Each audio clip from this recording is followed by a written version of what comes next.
Hey, it's Kelly here, former crack addict, recovery coach, and Life Beyond Sobriety. That is my private online community for people in addiction recovery who want to set big goals now that they're sober and make those goals happen. We learn strategies in weekly live coaching sessions to make those things come true. Go to lifebeyondsobriety.com and check it out 2 weeks for free.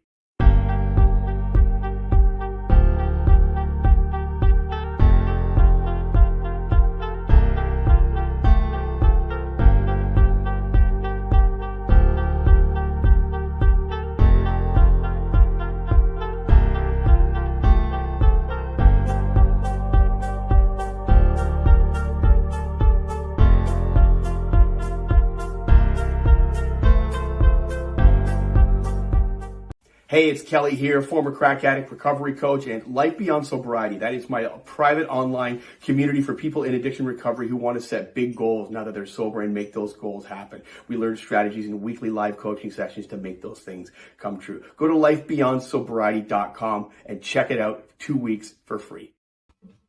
Yo, what up? This is the Graveyard Shift, episode 94. Episode 94, man. Whew. We've been doing this for a minute, y'all. Shout out to everybody that's been there from the beginning. Shout out to everybody that's been there since yesterday. Shout out to everybody that's watching right now. Appreciate y'all. On my bad, let me put the quote up, man. I'm tripping. You already know the quote. You can't buy energy. You got to get some sleep, man. Take heed to those wise words from my man Breezy. Get some rest, y'all. Can't buy energy. Okay, so today, y'all know what we're here to talk about, man. Y'all know what we're here to talk about. I got packed up again, y'all. Again, I got packed up. Like, imagine that, right? But before we get to that, man, let's do some basic housekeeping. Y'all know what we got to do first, man. Like the video on your way in, so you don't got to like the video on your way out. Subscribe if you're not subscribed. Like the video, all that good shit. Man, I told y'all earlier, if you was here, I did a stream earlier, you know, it took Ox Court to Ox Court, you know what I'm saying, to settle whether we was going to keep it going. And I said on that stream, 54% of the people that watch aren't even subscribed. 54% of the people that watch are not subscribed. You know what I mean? 54% of y'all not subscribed and you're still watching it. Like, just press the button, bro. Like, it's really easy. You just put your finger on your phone or your laptop and press it right there. Subscribe. Press that button. It's so simple. So simple. But yeah, so we had that stream earlier. Pirate was busy a little bit ago, so we didn't actually do Ox and Pirates America. If I would have known, I probably would have stuck on that stream a little bit longer. But it's all good though, you know, we'll get it together. Actually, oh yeah. What's up? I didn't catch your name when I seen you. Maradi. Yeah, man. I seen him at Walmart earlier, man. Shout out to my guy, you know what I'm saying? He said, what's up? We kicked it for a couple seconds, man. Appreciate you, bro. It was good to see you. Good to meet you today, fam. No doubt. But yeah, man. Kids out there going crazy. But yeah, so when I wasn't on Ox and Pirates America, I actually put up over on Lowe's Playback because of what I was talking about when we took Ox Court to Ox Court. The same thing going on. Niggas is over there acting like, you know, Ox Court or something is not.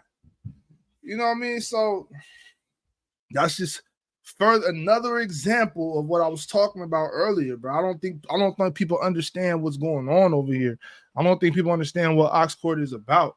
Like, I told y'all from the jump, I'm not here to take sides. I'm not here to protect nobody. I'm not here to crash out and defend other motherfuckers. Like, if you want to defend yourself, you pull up and speak your piece. It's really just that simple. And y'all already know how I do over here. Especially on Ox Court, I'm very, very rarely muting anybody. I'm very rarely kicking anybody off the stream. I'm letting you speak. You know what I'm saying? This is America. You know what I'm saying? You got something to say, go ahead and say it. I don't even care if I don't agree with you. Like, if I don't agree with you, if I don't like what you're saying, I can still hear it. I'm I'm not sentimental like that. I'm not sensitive like that. You know, other people might not like it, but you don't have to like it. You know what I'm saying? This is my platform. You know what I'm saying? That's just what I do. You know what I mean? Like, you don't even got to respect it. I don't care. You know what I'm saying? Just watch your motherfucking mouth when you're talking about me, though. You know, that's all I ask. That's all I ask. Because I don't disrespect nobody on this internet. Like, I don't make videos about y'all. Like, so I think it's awfully rude for, you know what I'm saying, you to be saying things like that about me on the internet. Because I'm a cool dude. You know what I'm saying? I'm a nice fella, bro. Like, niggas don't got to be talking about, you know, or what I should be doing and talking about what I shouldn't be doing.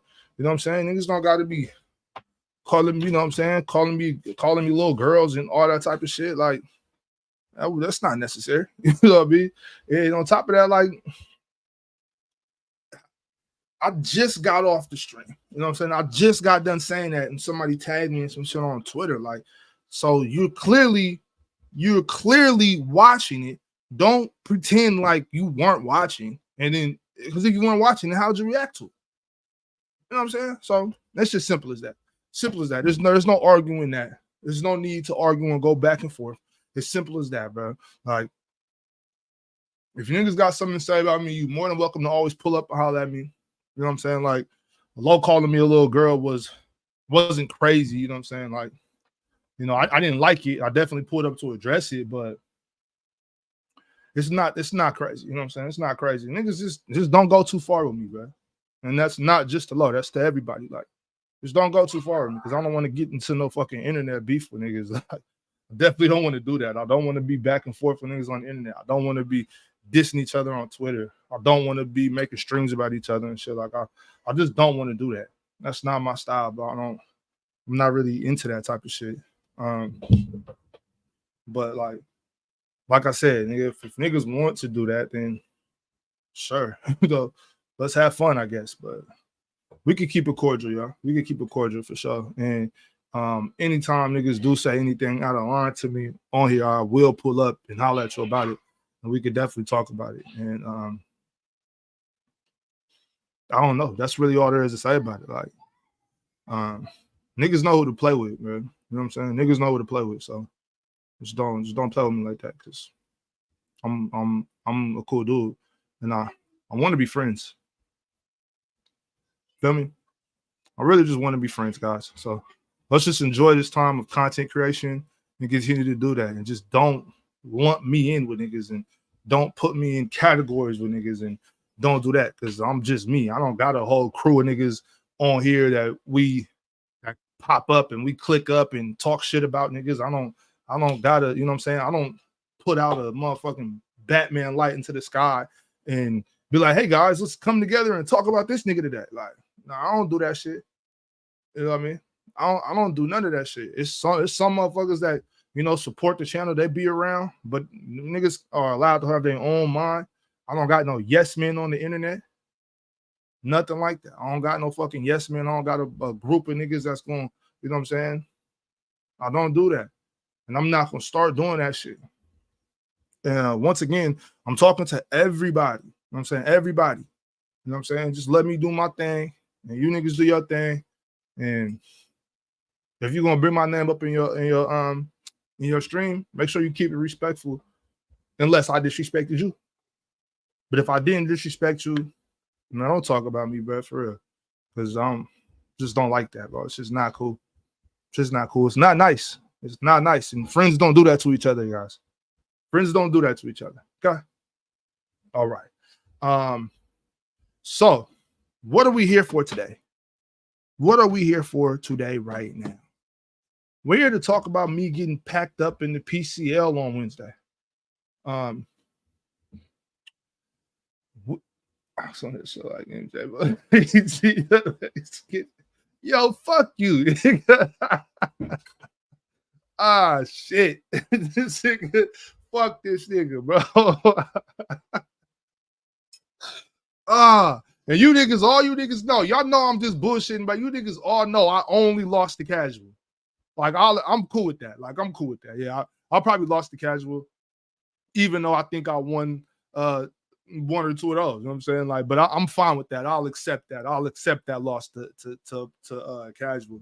no doubt. Still don't respect that nigga hoop mind. I still don't respect his basketball knowledge, not at all. But I lost it to that nigga, sure.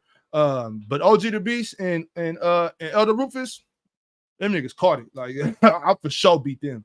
And I'm gonna go ahead and play this debate that I had with Elder Rufus on Wednesday.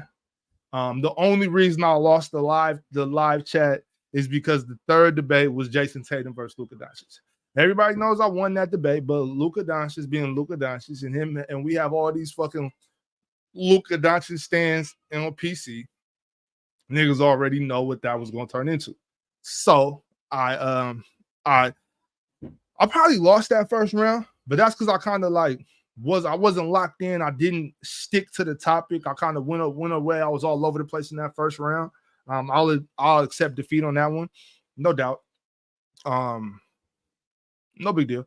The second round, yeah, me and Dirk Nowitzki, we did that shit. Like that was a wash, hands down. I won that.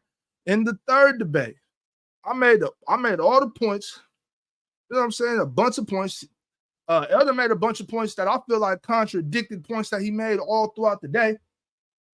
And you know, Big Smoke, the group to me, I did not make it sound sweet. I said everybody's sweet. I said can't nobody fuck with me, Big Smoke. Let's make sure we address that. I said casual was sweet.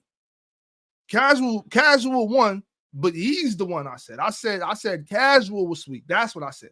I still feel the same way. You know what I mean? I still feel the same way. With OG the Beast and Elder Rufus, I was more so, you know, engaged, ready to talk some shit.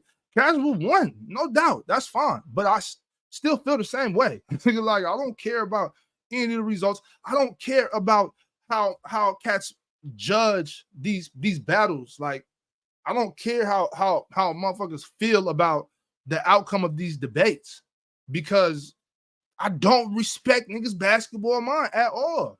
I talk hoop the way I see basketball. I don't change up the way I talk basketball to appease judges in basketball debates on the internet. I'm never gonna do that. So if I lose because of that, I'm fine with that. I don't care, because I know hoop. And a lot of niggas don't. And I'm fine with that. You know what I'm saying? So that's what that is. But I beat OG the Beast. I beat Elder Rufus. And niggas know that. But there's too many people on there that wasn't voting for me or the person I was debating against. They were voting for the topic. Well, OG the Beast, I beat him in the OKC versus Memphis debate, but people voted for OKC. They didn't vote for OG the Beast. They voted for OKC. With Elder Rufus, I beat him in the Luka Doncic versus Jason Tatum debate. People didn't vote for Elder Rufus. They voted for Luka Doncic. They weren't listening to what we were talking about. They were voting for the player. You know what I'm saying? Like Elder Rufus didn't, you know what I'm saying, didn't win that debate. Luka Doncic did. You know? So we'll get to that. I'm gonna send the link out again. Did I already send it out? I did already send it, but I'll send it out again anyways.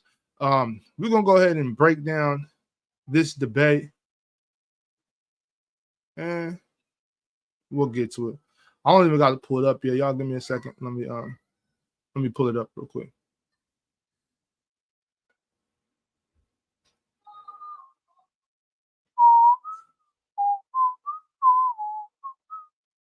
Hold on 1 second, y'all. Give me a moment or two, and I will be right with you. I will be right with you. Okay, here we go. Oh, shit. Oh, that's the wrong one. My bad. I'm tripping. But I'm stupid, yeah. Hold on.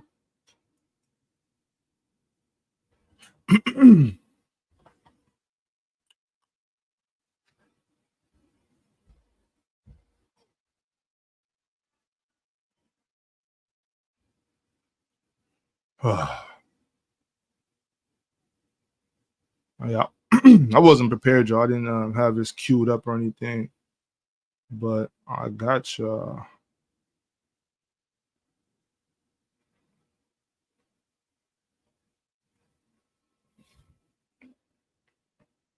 Okay, there it goes.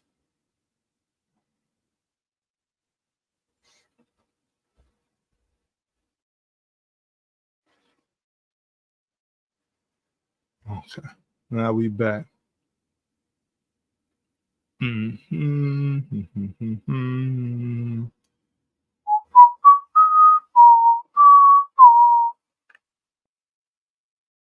we go.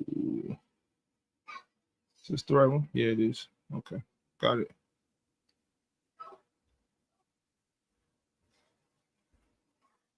What up, Destar? What's good, C-Bug? Oh, my brother. Okay, so I got this up. We're just gonna get straight into it, y'all. I'm gonna start with the first topic, which was the Kobe Bryant for Jordan. Like I already said, I'm very well aware that I lost this topic. I don't think I won this topic. I concede this victory to Elder Rufus. I feel like I got way off the topic. I was on some other shit right here. But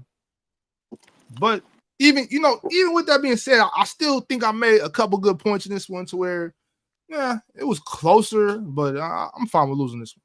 All right, so let's go. Everybody ready for this one? Let's get to it. Wait, I thought real you quick. said you only lost the Jason Tatum one. No, I won that one. I think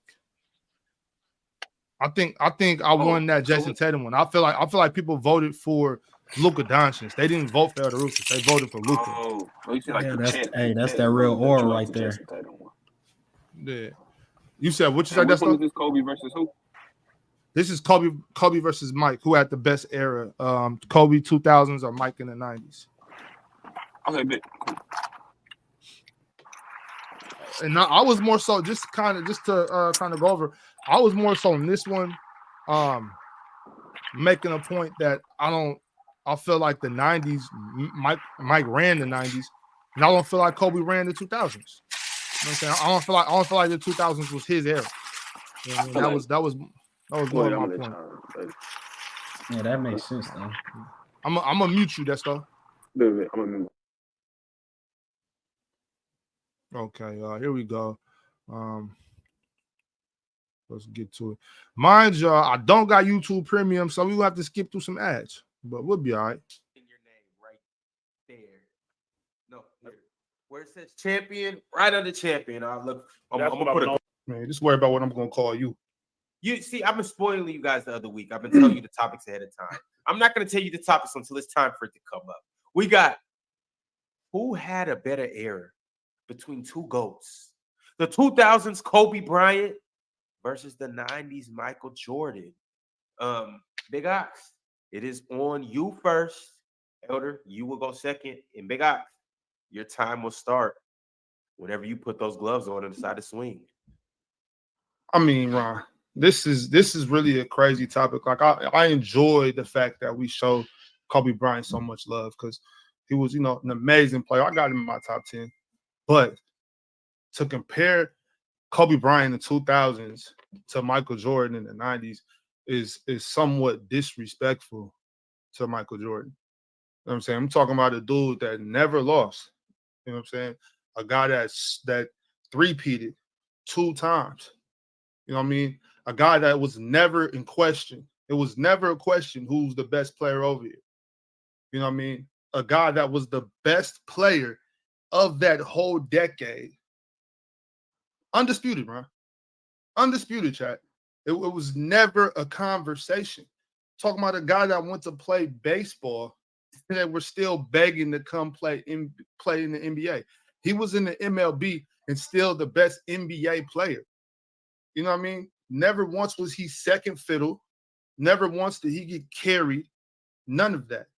This topic is egregious and it's actually unfair to Elder. And I'm sorry that you had to take this, Elder, because this is crazy. You have no leg to stand on here. I mean, we're talking about the GOAT versus a guy that some people don't even have in their top 10. I don't understand what we're doing here. This is a wash. See, it's easy. It's right in front of you. Wow, Elder, he basically just counted you out. So Let me give you a chance to count yourself in. It's on you. All right. I would agree with some of the things that Bob said. He is definitely the GOAT. I still have him as the GOAT. And that's probably it. We're going to stop at that point right there. That's all I'm going to agree with. At the end of the day, it was an incredible era in the 2000s, from 2000 to 2009. And a lot of people consider that the most toughest era in basketball. They definitely don't consider the 90s, even though that's the era I played in, as the toughest era. And it says a lot what you said, Bob, about a man that went to play baseball. And for the game to have any interest, they had to beg him to come back.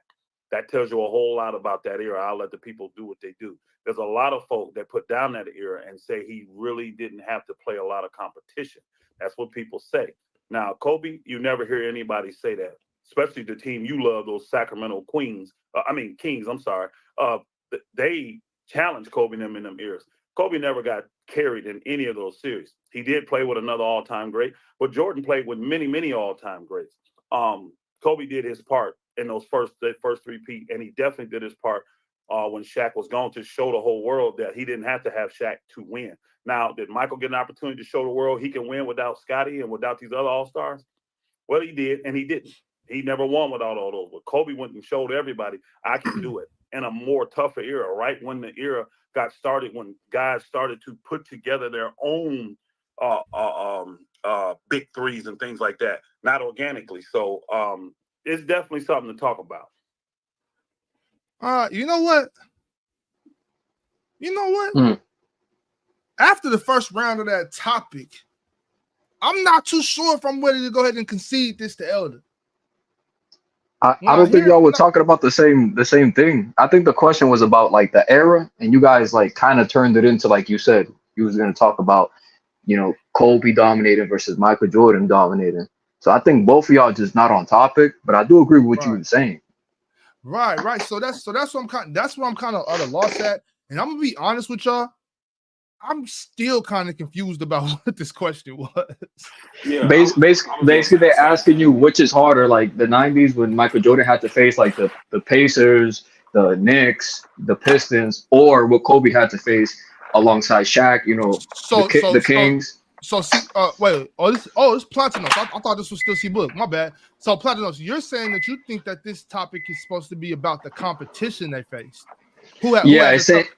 I don't think that's what the competition. I don't think what it's supposed to be. Is that what y'all? If that's what it is, then we both never even made it. Oh well, I guess kind of did. It says era. You know what I mean? Like, what does he mean by better era? Does it mean like the era that I like more, or is he talking about like something like objective? That's why I said competitive. Maybe that's not what it is. You know? When I heard the question, I thought it was who had a better like run during their era, in that era. Like, who had a better run, Kobe in the 2000s or Jordan in the 90s? Right, that's what I thought. That's what I thought. Yeah, when I heard the question, yeah. Now, who played in a tougher era? I mean, that's a different. Yeah, that's not fair. If that's the question, then I can't even argue. Yeah. I mean, I don't know. I agree with you, Ox. It's kind of confusing because they got old Kobe Bryant versus '90s Michael Jordan, and then it says better era. Like, how you comparing the players, but then the era. So I get you. You're right. It's kind of confusing. I think so. I think it's what Desto said. That's how I was arguing. I was because I thought that they were asking who was better, Jordan in the '90s or Kobe in the 2000s. That's what I thought. Well, I mean, if that's the question, then I mean, you're making sense right now. Like, I'm agreeing with what you're saying over Elder. Right. So yeah. So if that's it, like I said a second ago, I'm not ready to concede this to Elder like I thought I was. I'm thinking I'm kind of on to something right now, but I'm gonna play this next round of this topic and we'll get back to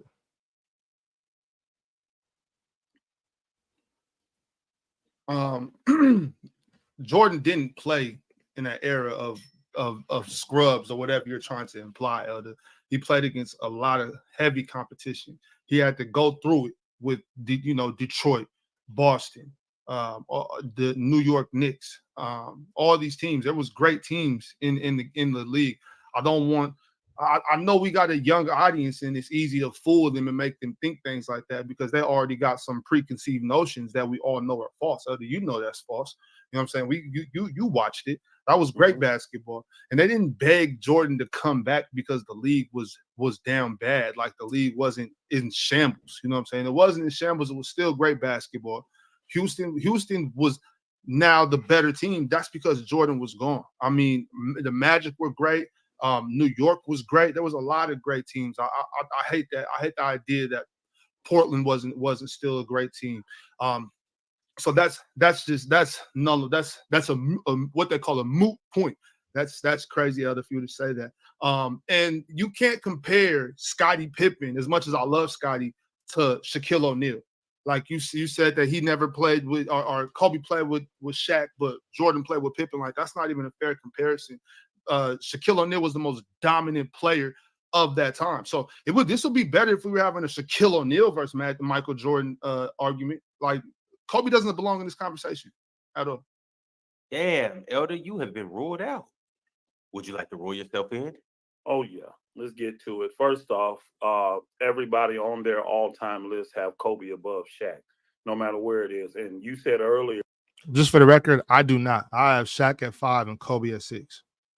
That Kobe's not on a lot of people's top 10. That's just not true. You got one fool that come around here that don't have that because of personal reasons. Other than that, Kobe's in a lot of people's top 5. So let's just keep it a buck. You talked about how they didn't beg Jordan to come back. Think about it. When Jordan left, the Houston Rockets ended up winning with Akeem Olajuwon and a bunch of guys that nobody else knows. Now, unless you are a big-time basketball aficionado, as soon as Jordan left, Akeem Olajuwon and a bunch of nobodies won. You understanding what I'm saying? That ain't how it was in the 2000s, bro. It was more competition. Defense was off the chain in the 2000s. Kobe went up against a lot of elite defenders. This was the 3-and-D era that came out in the 2000s. So Kobe had to go up against all those people. And he just was an overcomer. He overcame all the different odds that was out there. Jordan is great. I have him as my GOAT. I'm not disrespecting him. But to sit here and say that we cannot compare Kobe's era to his era, Kobe done dominated that era. He went to 7 championships in that era. Jordan went to 6. He went to 7 in that same time frame. So you can't sit here and say that you can't compare these two. And Shaq didn't go to all of those. That was Kobe. And again, the switch up for Kobe was really important. Jordan never got a chance to do that. Actually, he did. He couldn't do that. Kobe switched up and said, when everybody said you can't win, he went and showed everybody, I can win without Shaq. I've been holding this booger's coattail for a while. Ox, can you hold your own coattail? Round 3. So round 3. You know I got a comment. You know it's a Kobe Bryant take. You know I got a comment. But you see it was kind of weird though. He said they're comparing the eras of the two. You see like how it's not exactly clear, but yeah, go ahead. My bad. Yeah, I'm not so sure that I'm losing this. I'm not so sure that I'm losing this topic like I thought I was. Not at all. I mean, what you said was. Now, what you said, I'm going to cut you off. Go ahead, Desto. What you saying? Yeah, like if it's based off the question that you told me that it was about like who had a better era, then I'm with you. Like it's no real debate. Like, but I think he flipping. Either he looked at the question wrong or he flipping it because by his own estimation, Jordan is the GOAT in his eyes. So how would Kobe have a better run in his era than Jordan had in his era if Jordan is his GOAT? You know, now if the question is who faced tougher competition, then that's a whole different question. But if that's the case, why would they even bring Michael Jordan and Kobe Bryant into this? Why wouldn't it just be who had what was harder, the 90s or the 2000s? You know what I mean? Like I'm thinking this is who had a better run who had a better run? Jordan in the 90s or Kobe in the 2000s? What does it say down there? Well, it's the question says shit, there's a thing in the front of it. Brian versus Michael Jordan had I'm not concerned. That time okay, that it says 2000s Kobe Bryant. Yeah, it says 2000s Kobe Bryant versus 90s Michael Jordan. Who had the better era? Like who had the better? Like that's an era right there. What is that? Like who had the better era? Yeah, that's what I'm thinking that they're trying to say. Like, who had the better era? Like, who had the better 10-year run? 2000s Kobe or 90s Jordan? If not, then the question should be what was a harder competition? Who played in the tougher era? Yeah, like so that's what I'm saying. Because if Ron gave me what was a tougher competition, the 90s or the thousands, then that means bro just hates me. Yeah. You know what I'm saying? That's an easy answer. That just mean that bro really don't fuck with me. Yeah.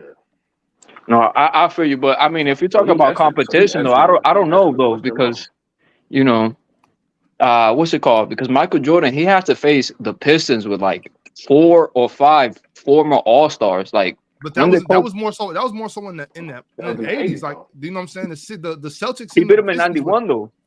Yeah, but that's just 1 year. You know what I'm saying? The Celtics and the Pistons, respectfully, were pretty much done by this time. It was more so the Knicks, Indiana, Utah. Which, I mean, don't get me wrong, there were still some pretty good teams, but I mean, I'm 100%, I 2000% think that the thousands was harder than the 90s.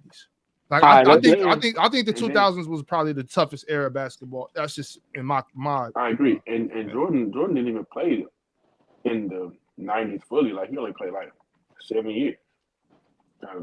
I mean, in those 7 years, he had to face Patrick Ewing Knicks. Then he had to face Clyde Drexler's Trailblazers. Then he had to face even though it's 1 year, he still had to face Magic, and he still had to face the Pistons in 1990 and 1991, and they won in 1990. So I mean, I'm not gonna take that away. That's 2 years. Like, I mean, look. Let me the 2000, bro. The competition, the 2000s, like with the Spurs. Let me ask you this, right? You said Spurs, right? Hold on, bro. Hold on. I'm just saying, if you ask me, the 2000s as far as competition and basketball players, like. I mean, for Kobe. Hold on, bro. Relax. I think the 2000s is like the best era of basketball. I don't think the 90s are close, but that's what I'm saying. So if I feel like personally, if that was the question, I just don't like the question. Like if I think if that's the question, bro, then that's just not. I don't got a chance.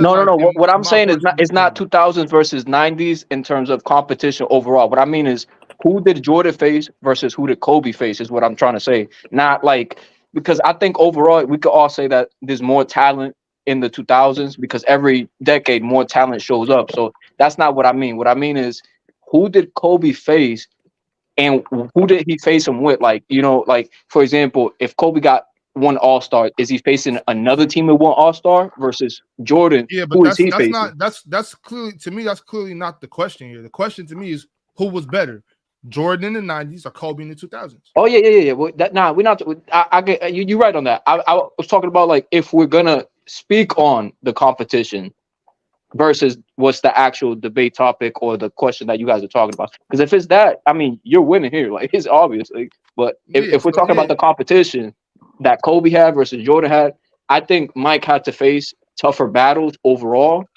than Kobe. But that don't mean that Kobe didn't face comp. I think Michael Jordan's competition. Yeah. I think they both faced comp. I think they both did. I'm just saying, like, if we're talking about who's tougher, I just think the 2000s had, I just think the 2000s was a little better. But I mean, with that being said, though, I'm listening to this again, and I don't. Because at first I was like, "Now you winning." Yeah, but in my opinion, right. Let me go ahead and get to this last round of this debate, because this isn't really too much to the debate I want to get to. I'm really trying to get to that third topic. Let's poke that for a while. Ox, can you hold your own coattail? Round 3. Let's do it. Well, I'm not concerned with my coattail. I got Jordan, so this is an easy one, Ron. I'm talking about a guy with all these all defensive teams, MVPs, Finals MVPs. Does Kobe have those 3? No, those are Shaq's Finals MVPs once again, because Shaq was the dominant player of that time. This would be a better argument if we was talking about Shaquille O'Neal or Tim Duncan or something. With all the respect, RIP Mamba, but this is crazy. You know what I'm saying? Like, the 90s belonged to Michael Jordan. You discrediting the Houston Rockets, saying there was Hakeem Olajuwon and a bunch of nobodies is that's another just disrespectful point. That was a heck of a squad, you know. My bad. That was a hell of a squad. They as soon as Jordan came, they won because they were built like that. Jordan was spanking these teams. I'm talking about Portland, Phoenix. These were great teams. The Supersonics, the Jazz, all these teams that he had to beat in the finals. That's crazy. Like if once again, that time that the era you're debating right now was not Kobe's era. That was Tim Duncan's era. Those was ran by Shaquille O'Neal. That's why he got those finals MVPs. If we talk about later 09, 010 and all that, yeah, Kobe did it. But before that, second fiddle player we're talking about. Elder, round 3. R.I.P. Mamba. I ain't mean no disrespect. You got a lot of misconceptions, brother. That was Kobe's era. He the one that won 5 chips during that era, not anybody else, bro. He was leaving that. He came into that era winning, and he left that era winning, bro. So you used Detroit and Boston. I heard you say that earlier. You see, you got to get your facts straight, brother. Jordan wasn't beating them in the 90s. That was in the 80s when they were dominating. Then in the 90s, when they got old and their teams fell apart, Jordan didn't have to fight up against them anymore. But when they were whole, Jordan couldn't beat them, bro. Go back and look. Them was in the mid and late 80s. But when the 90s came, them dudes were done. Isaiah Thomas and them, they were done. What's the name of them? They were done, bro.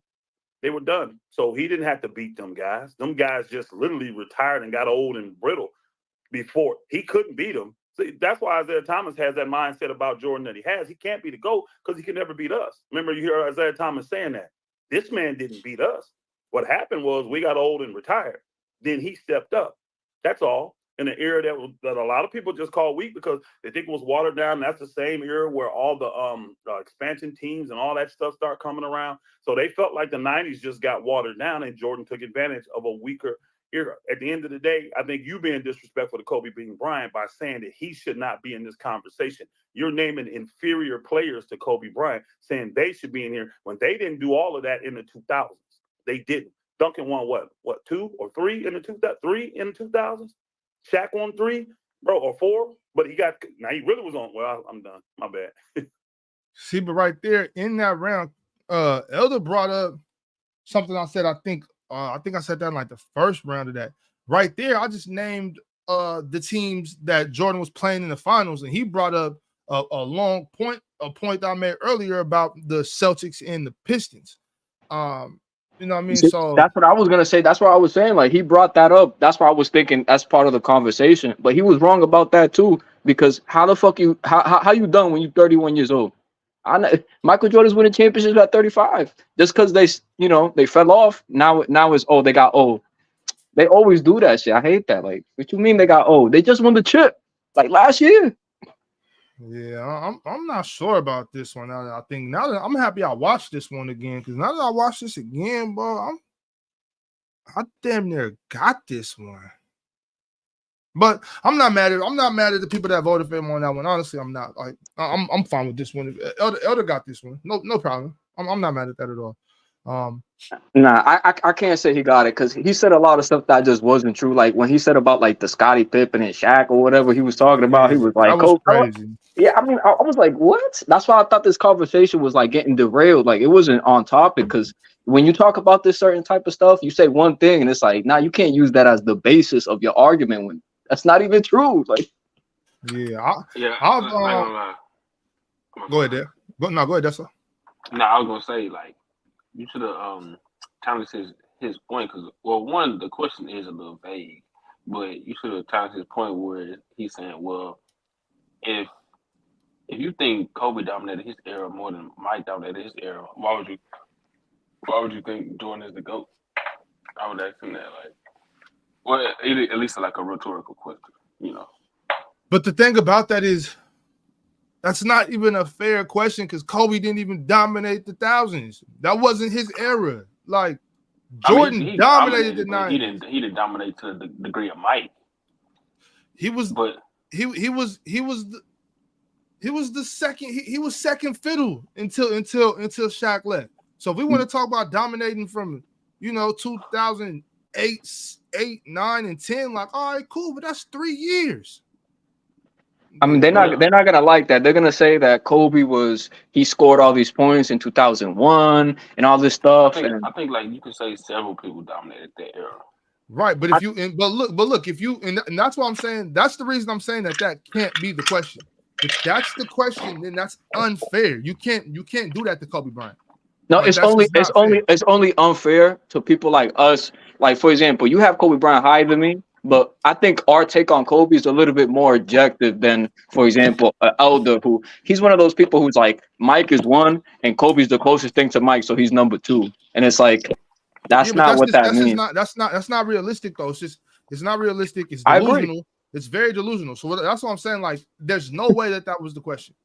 Like, I think it was the question, like, but people just be like so stuck on this Kobe shit, and they need to stop. Like, I need them to start being a little more realistic about Kobe Bryant.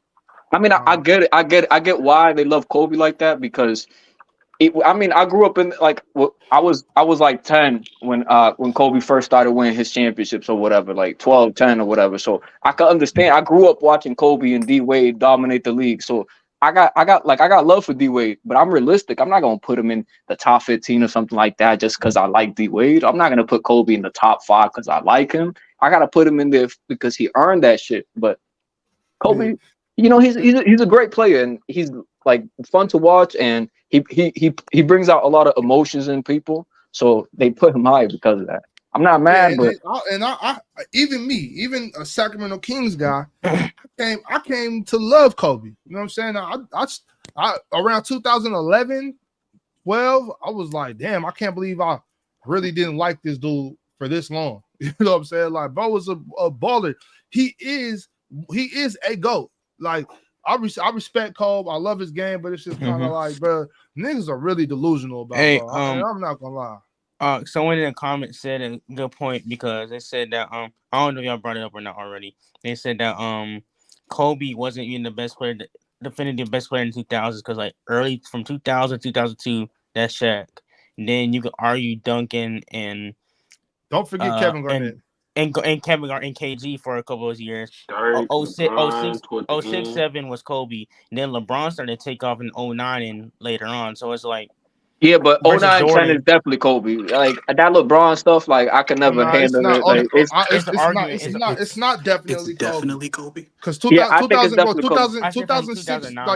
2006 and 7, we got to give Dirk Nowitzki some love too. Oh yeah. In 2008, 2009, 2010, like. Let's talk about. We gotta talk about Brian. Like, we can't just do that.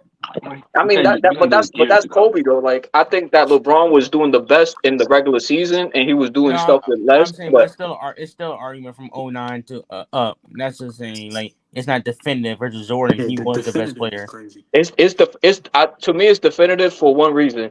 Kobe Bryant's mental level was way higher than LeBron's. And how do I know this? Because in 09 and 10, he had some flameouts. Like Kobe Bryant had those same flameouts 2 or 3 years earlier. You know what I'm saying? Respectfully, you can miss me with that. You can respectfully miss me with that mental level. Like, still, I'm not buying that one, bro. But I feel you though. You know what's crazy? I just strongly disagree. Yo, Ox, you know what's crazy? I'm defending Kobe. Yeah, I mean, like there's nothing wrong with that. No. They say I'm a Kobe hater. You are a Kobe hater. I'm happy to defend you. I'm happy to hear you. I'm happy to hear you defending Kobe right now. He deserves a defense. You know what I'm saying? But I'm objective in my opinion. But look, what I'm saying is like there's no way. Even in those years, I can't just say it's definitely Kobe. Like Kobe was. It's too many names. Yeah, Kobe was great. In 09, 10? I don't want to discredit him, so I'm not gonna keep this topic is over. Let's move on to topic 2. This is the topic right here. Hold up. Look, would you look at this? Now, would y'all look at who? Check this nigga out. Is that a ghost, boy? That's a ghost. No. That's a real life Where ghost this right nigga there, come from? What's good, bro? It was good. Oh, oops. Oh yeah, My look. bad, bro. My bad. No, what's the word, man? I was finna go to bed and I seen that you said what happened, man? What suppose you got packed up? What I miss? Oh man, I don't believe I got packed up. That's just a good title. Oh no, hey, W title, by the way. I mean W title. I mean I get notifications from you anyway. I be watching it like it. I'm in the shadow. I've been like in the shadows like Batman. I be watching it like it. Hell yeah, that's what's up. Yo, SB, you caught any ox courts lately? I've been peeping. It's been a lot of ox courts. You've been cooking on that too, by the way. Got a lot of niggas out there on the internet pissed off at, you know what I'm saying? Really you got to keep cooking on niggas though, man. See, that's why I got out the way, man. Oxcore came out. Look, I ain't got time to be in no internet drama, man. So, I mean, you cooking though, quality content, by the way. I think that in the champagne room. Remember what Eddie Murphy said? No sex in the champagne room. Oh, so you done seen the last couple champagne rooms? I mean, I seen the YouTube version. I don't know about the Patreon and the OnlyFans. Oh yeah. Hey, don't watch. Wait, hold on. I don't Watch know about that, bro. How SB know about that? But I don't know about that, bro. What's going on? Nah. You know what though? Ron really told me to start those, and I'm just waiting. Don't listen to Ron. Don't let. That nigga trying to lead me astray. Yeah, he trying. It's a little bit. It's a little. Just a little. I mean, he gave you this topic already, Ox. So like, once you go there, you can't go back, man. Just know that once you go there, you got to go all in, man. You got to have the mama mentality when it comes to that, bro. Yeah. Well, I'm gonna move on to the second topic. The second topic is who had the best season of the 2010s. I was like, I refused to take Bron 13 or 18. I wasn't gonna take Steph 16. I felt like that was too easy. I was initially gonna take Carmelo 13, but I was like, nah, niggas ain't gonna show him no love. Then I was like, you know what? I'm gonna make it harder on myself and take Amari 2010. That was one of my that was one of my favorite seasons from anybody. But I was like, let me give myself a chance. So I took Dirk 2011. And Elder, being the front runner that he is, took 2016 unanimous MVP Steph Curry. You knew you should just pick. You knew he was gonna do that though. You should just pick Bron. It includes the playoffs. Yeah, just watch, just listen. So here, I'm gonna go ahead and start it right now, y'all. That's the one thing you got because Curry ain't win that chip. Dirk ain't win that chip. Yeah, that's why I was kind of like, But all right, play that. Y'all mute up. To the polls, Mars voice. Let's get to the polls. Run them polls. You guys get over there and run to the polls and run these votes up. Let me know who you guys think won this round. Yo, those are nice. Hold on one second. Candace, what's up? I think my daughter's going pro at basketball. Run to the polls. You gotta get that ad blocker done. Yo, I gotta ask, why do y'all trip off ads so much? Every time an ad pop up, it's like, oh, you gotta get premium. You gotta get this. Like, what's wrong with Ox, I'm getting trucked by that shit, bro. I am getting trucked by that shit. Every 5 to 10 minutes, bro, I'm getting trucked, dog. TV's only every 15 minutes, every 10 minutes an ad. YouTube is every 3 minutes, 5 minutes an ad. Ox, I'm telling you, Ox, when you was having them courts, bro, I was getting trucked, dog. I could truck. Well, look, I'm gonna tell y'all the truth. I don't place the ads myself. I'll let YouTube do them. Yeah, and I usually go ahead and you know what? I was really fucking up at the beginning because I didn't know that I had to manually make YouTube do it. You know what I'm saying? So there was a time where there was just very rarely ads being played. You know what I mean? And then I finally discovered that shit. So I was like, oh shit. Well, I'm not gonna do it myself. So I just put it on moderate, let YouTube do it. I didn't know YouTube was going crazy like that. You know what I mean? So, no.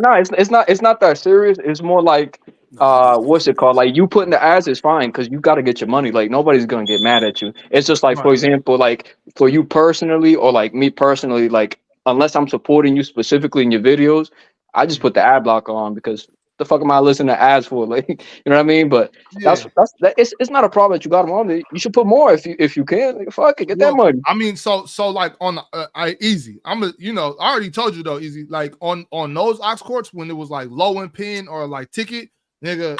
I'll put those aggressive. Yeah. No, I already know. You know you straight with that. I'm just saying YouTube is wilding, bro. Like I'm telling you, like all the good parts, I was getting trucked by ads, bro. I'm like, Jesus Christ, dog. I can't even catch up the court, bro. What the fuck? So easy. Why you don't got premium? Yeah, I ain't doing that premium bullshit. I ain't doing that Hey, premium bullshit. I I ain't doing real that quick. premium Let me bullshit. tell you I'm something. paying a lot. I ain't trying to pay for YouTube now. Fuck that. This show is free. Disney I Plus, got ad blockers and I got the special app HBO. too. This Hold shit is on, fucking free, hey, dog. I'm Ox, not hold on, paying wait, for hold on, the wait, fucking Ox, it's ads, crazy bro. work that I see join at the place I you got work at, 5 though. different That's streaming crazy. You ain't services. no member? I made a vow to myself I would never pay for YouTube. YouTube been Thank you. free my whole life. That's dope. My nigga. Ain't I no would way I'm never, How doing that much? How bullshit. much pay is? for How much YouTube. is premium? I don't know, Like and I don't care. $15. I I'll don't even never, know. I didn't even look Hold at that on, never shit, wait. pay bro. for YouTube. Hey, fuck all that, What's up, Ox. SB? Fuck all that, Ox. Why I say join next to a place you work at? Join next to a place you work at. What you mean? Crazy work. Oh, I'm not a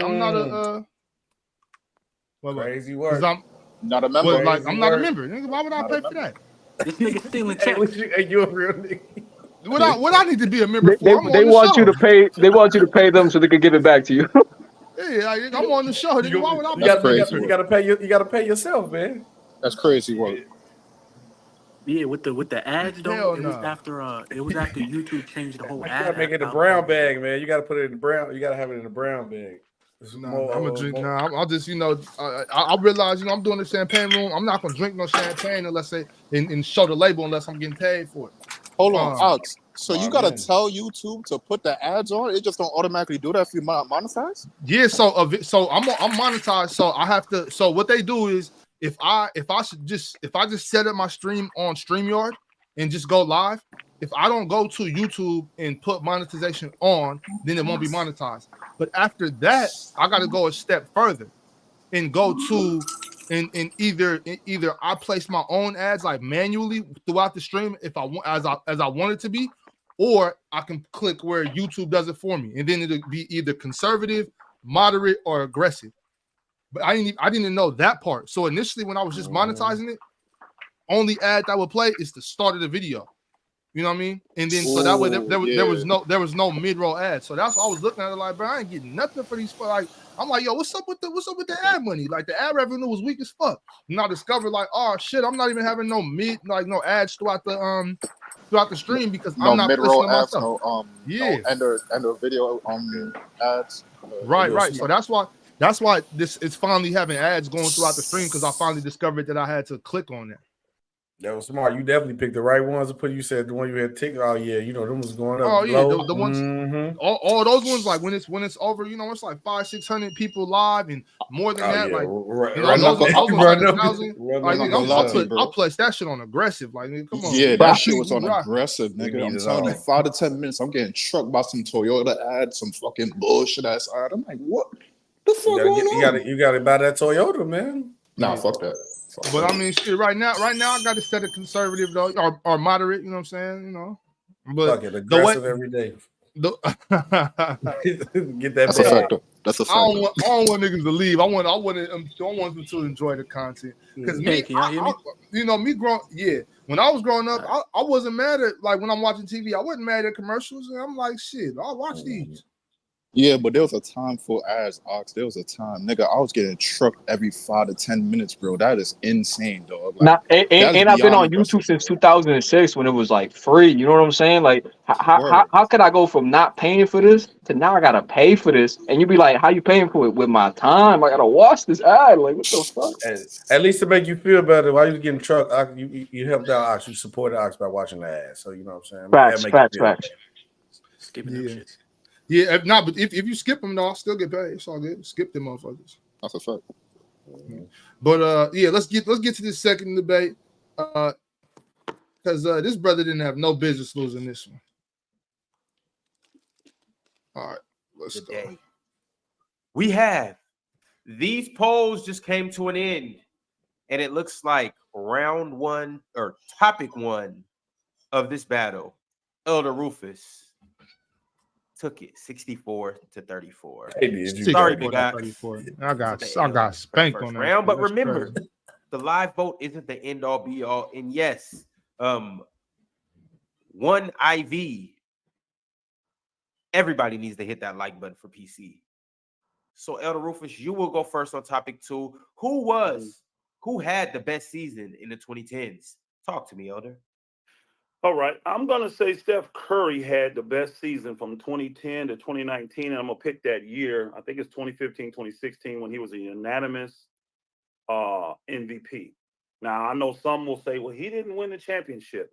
But all basketball aficionados know that was a dominant season for Steph and for the Golden State Warriors. And he led them consistently the whole year.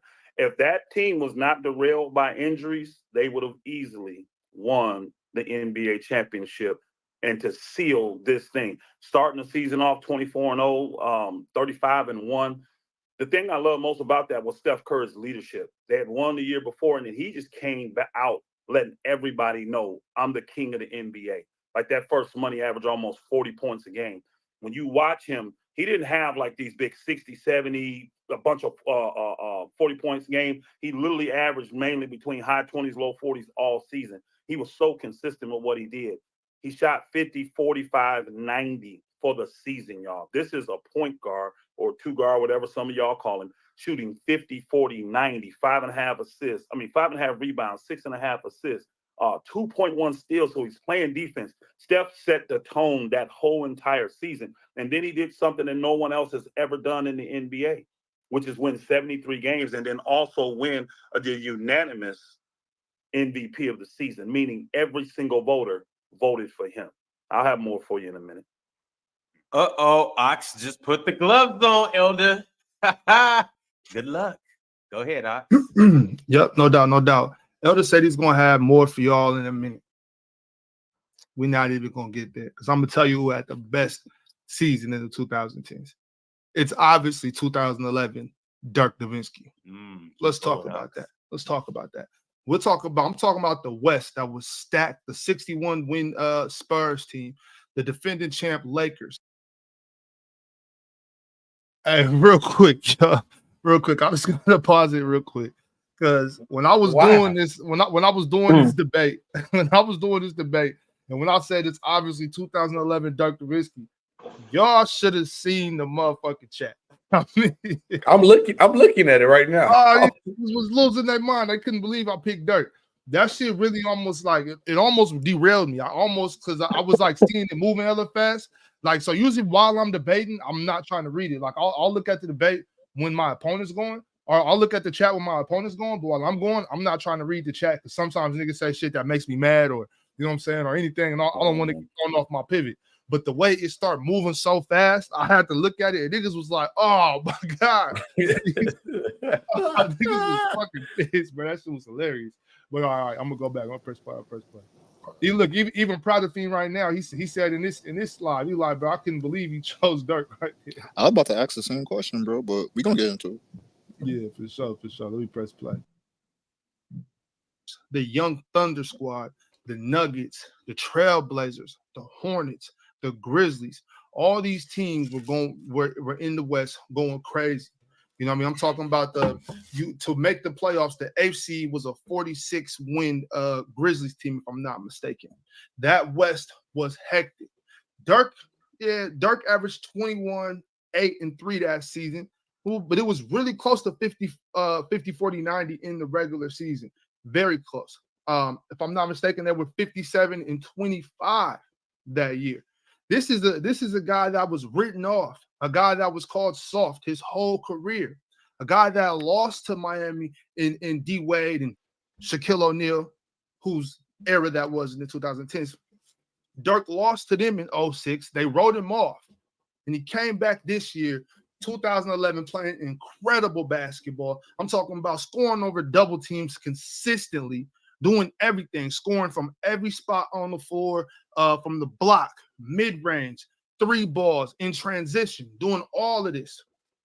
Dirk Nowitzki definitely had the best season in 2010s. All right, y'all. So that's the first round of the second topic. Can you tell me why you picked Dirk, Ox? Because the last thing I want is to win a debate and niggas be like, "Oh, well, you had LeBron, so that was easy." You know what I'm saying? You could have picked Harden. You could have picked KD. Nigga, I would never pick James Harden.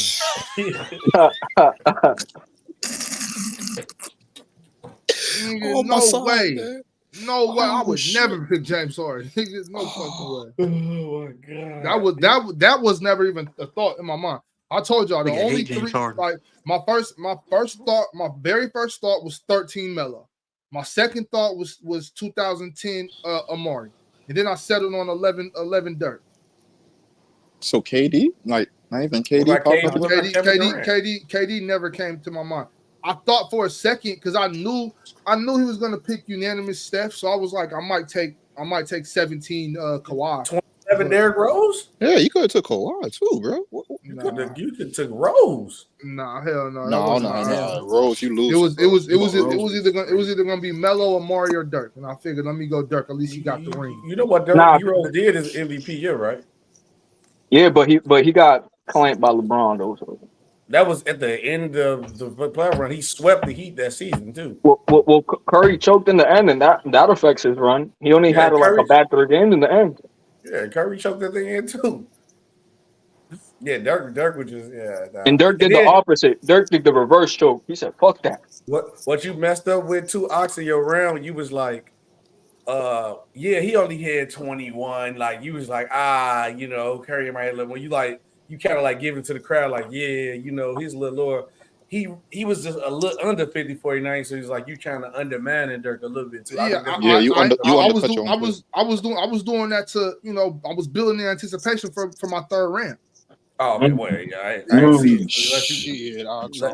Y'all watch. Y'all must not have heard my third round. Just watch. No, I didn't see this today. I didn't see none of this. I seen part of it. Okay, yeah, let's go. That's why I knew I had to come. Yeah, let's get to round 2. Elder, talk to us. I wish we could do this and have our facts straight. Because did Bob just tell us the Hornets were in the West? Did I miss something? Yeah, you said the Hornets was in the West. They ain't never been in the West. You made a mistake. That's all right. I'll clean it up for you, brother. I'll get the broom out because there's a sweep going on around here any dang ways. So the Hornets is definitely never a tough team in the West. They've always been in the East. And again, this is not about the greatest playoff run, which Dirk Nowitzki could be talked about with that Dallas team because they did upset some juggernauts in that playoff run. This is about the full season. The question is, who had the best season? 73-9 trumps 61 and whatever. And guess what? Steph played 79 of those games. So it wasn't like he was injured and hurt and all of that. And then you talked about old boy averaging 21 points leading his team full of mediocre guys and all, no real all-stars, stuff like that. Steph did it with some good Hall of Famer guys and still put up 30 points a game on 50. You understand that? 50, 45, 91. Bro, that is absolutely incredible playing 79 games. And again, everybody knows this would have been the most incredible season in the NBA if they didn't get derailed in the finals with all these injuries that just kept coming up to all their best players. The big men, Clay, all these dudes were ever going to end up getting hurt. That's the only thing that derailed them. That's it.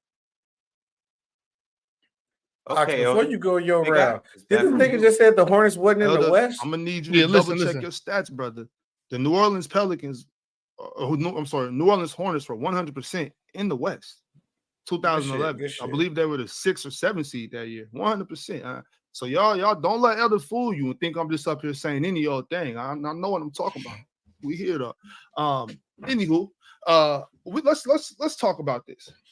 This is a team with Tyson Chandler, a older J Kidd, a 5'3" JJ Barea, Sean Marion, Jason Terry, Deshaun Stevenson, Brandon Haywood, a broke down Peja Stojakovic, and this guy Dirk Nowitzki carried this squad through the rough West that I was just telling y'all about in the first round.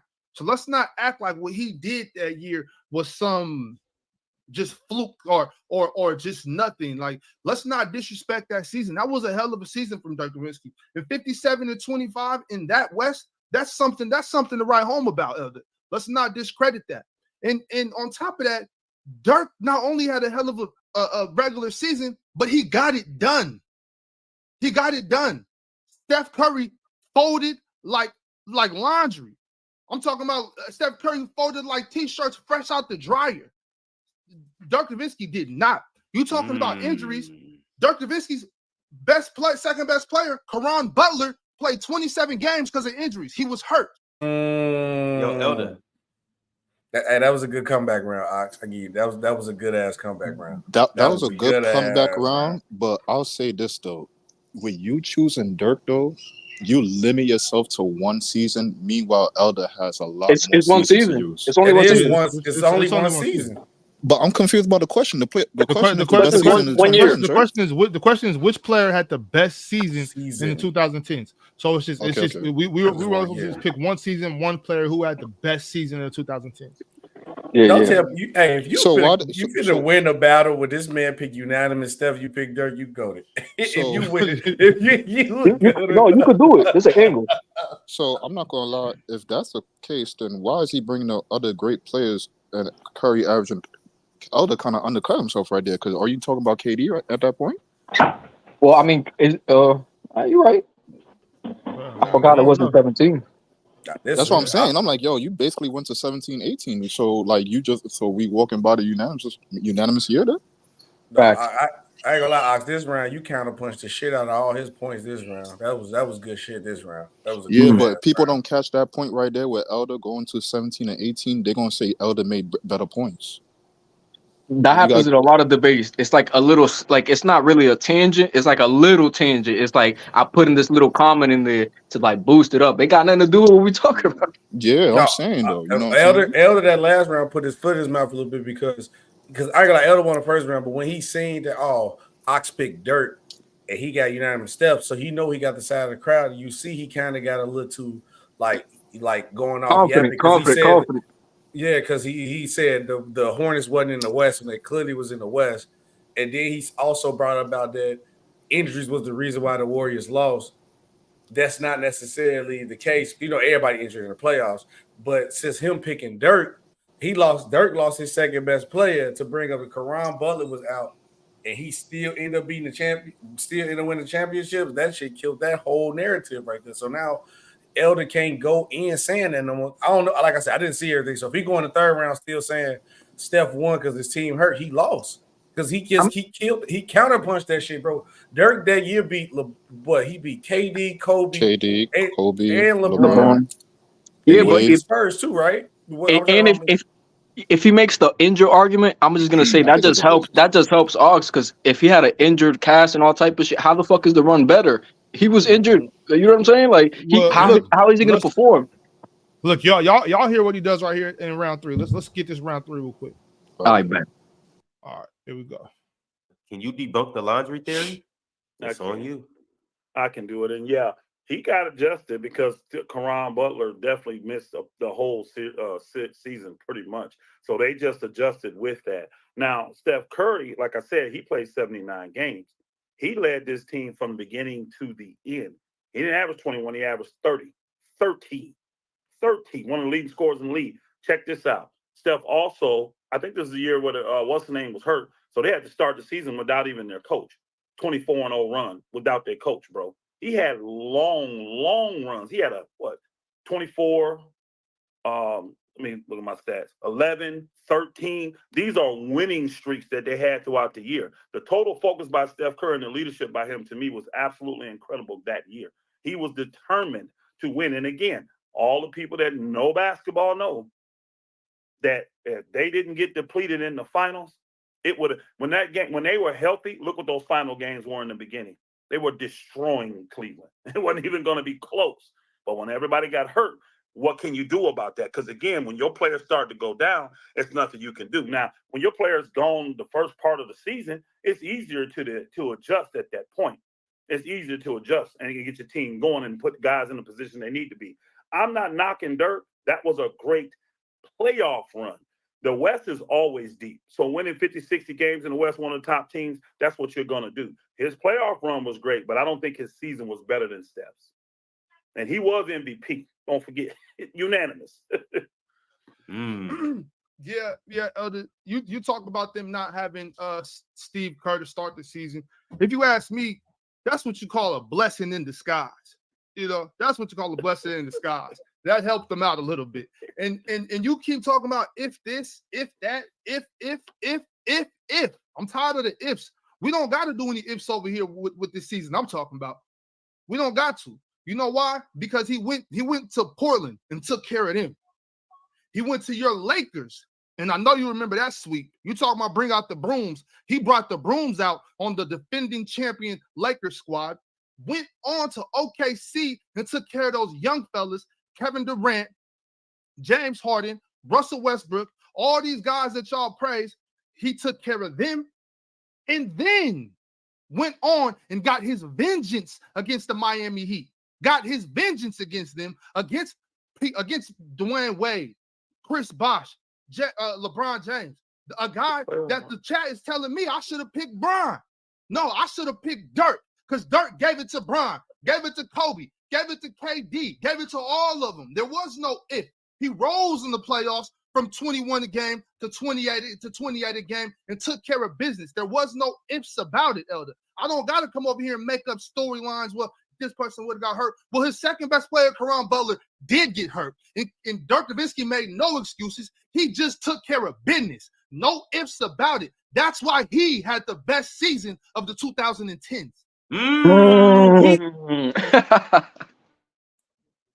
I like that, Ruslan. You just pulled the three. You just pulled the motherfucking 2-0 comeback, boy. You was down the first. You were the last two. Yeah, with the passion too. Shout out with the passion. Right. Yeah, see, that's what I was talking about. That's why I was like, I'll let that 21 he average go because he went to 28 in the playoffs. That's a strong point. That's a strong ass point. That's a strong ass point. But people don't talk about like the league averages was different. People don't talk about that. People just say 30 and just see the number and be like, oh yeah, can they compare it today? No, the league averages was different at a point in time. Trust me. 30 at that point in time, the person that lead scored the league probably wasn't averaging 30 like that. It was a whole different. Like, without saying you could have picked Derrick Rose. Derrick Rose averaged 25. He was like number 3 because KD led the league at 27. It hit that 25 was a different 25. That Dirk 21 was a different 21. It's probably like 24, 25 today. Yeah, probably, yeah. On crazy efficiency, though. Remember that. I told you, what Elder messed up at, and what Ox did too, which was good. You held Joe biggest clip to the end, and he knew it was coming from the first round because he kept bringing up that like the injuries, because he knows Steph didn't get that ring.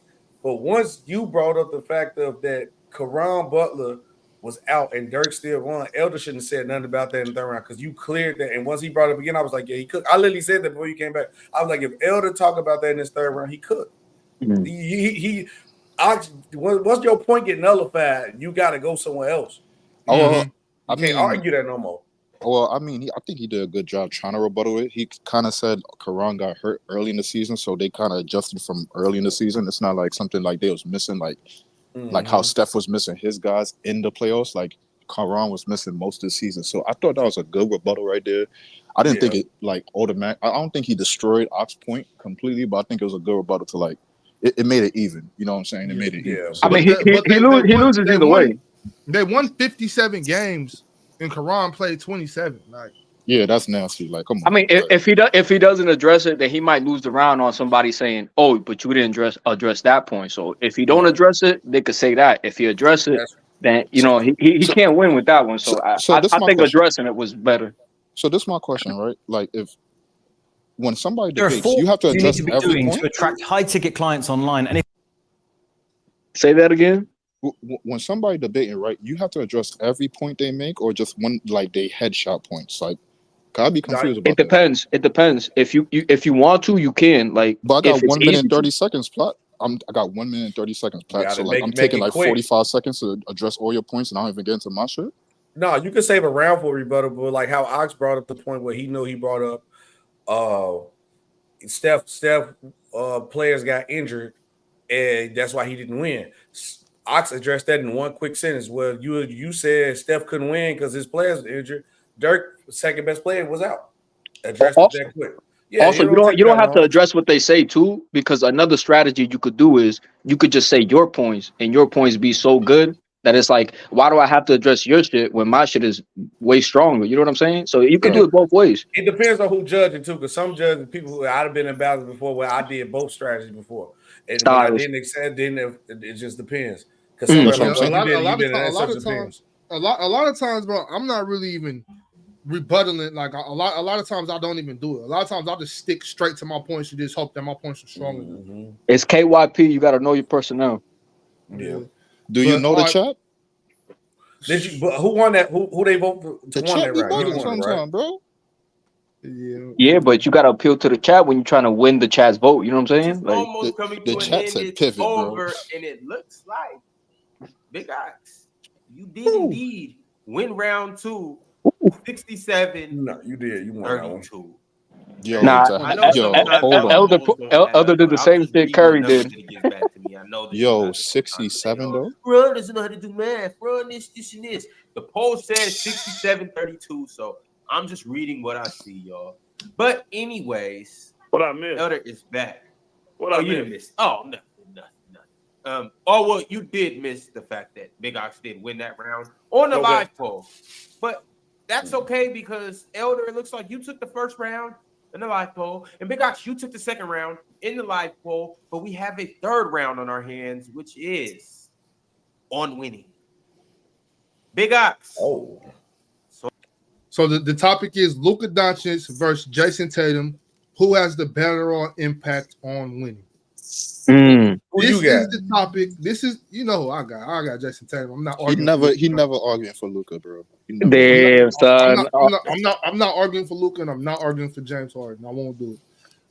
Damn. Ox, what cooked you, man? Jason Tatum, my favorite player in the league. But what cooked you right now is the timing of when you had this debate. No, it don't matter. It don't matter. It's just it's Luka Doncic's team ain't even he couldn't even get his team to the Olympics. So that's not even fair. You gonna compare? But Tatum ain't playing either. It don't even matter. These niggas just be dick sucking Luka, and y'all know it. But Luka's nice, but like, come on, like, I want niggas to go ahead and pay close attention to let me see to this topic. All right. On you to take it away and start. Do I gotta look at the chat though, Ox? Do I gotta look at the chat when you start talking? I ain't looking at the chat. I'm just listening to him. This is a great topic because of the greatness of these players. Luka Doncic is obviously a fantastic basketball player, but he has a glaring flaw, which I'm going to stand on for this debate. I'm going to bring it up time and time again. The glaring flaw is the defensive end, the defense side of the ball. He brings nothing. He brings absolutely nothing. Like I've said before, they might as well play 4-on-5, leave him on that side and cherry pick all game. He just brings no tenacity, no aggressiveness.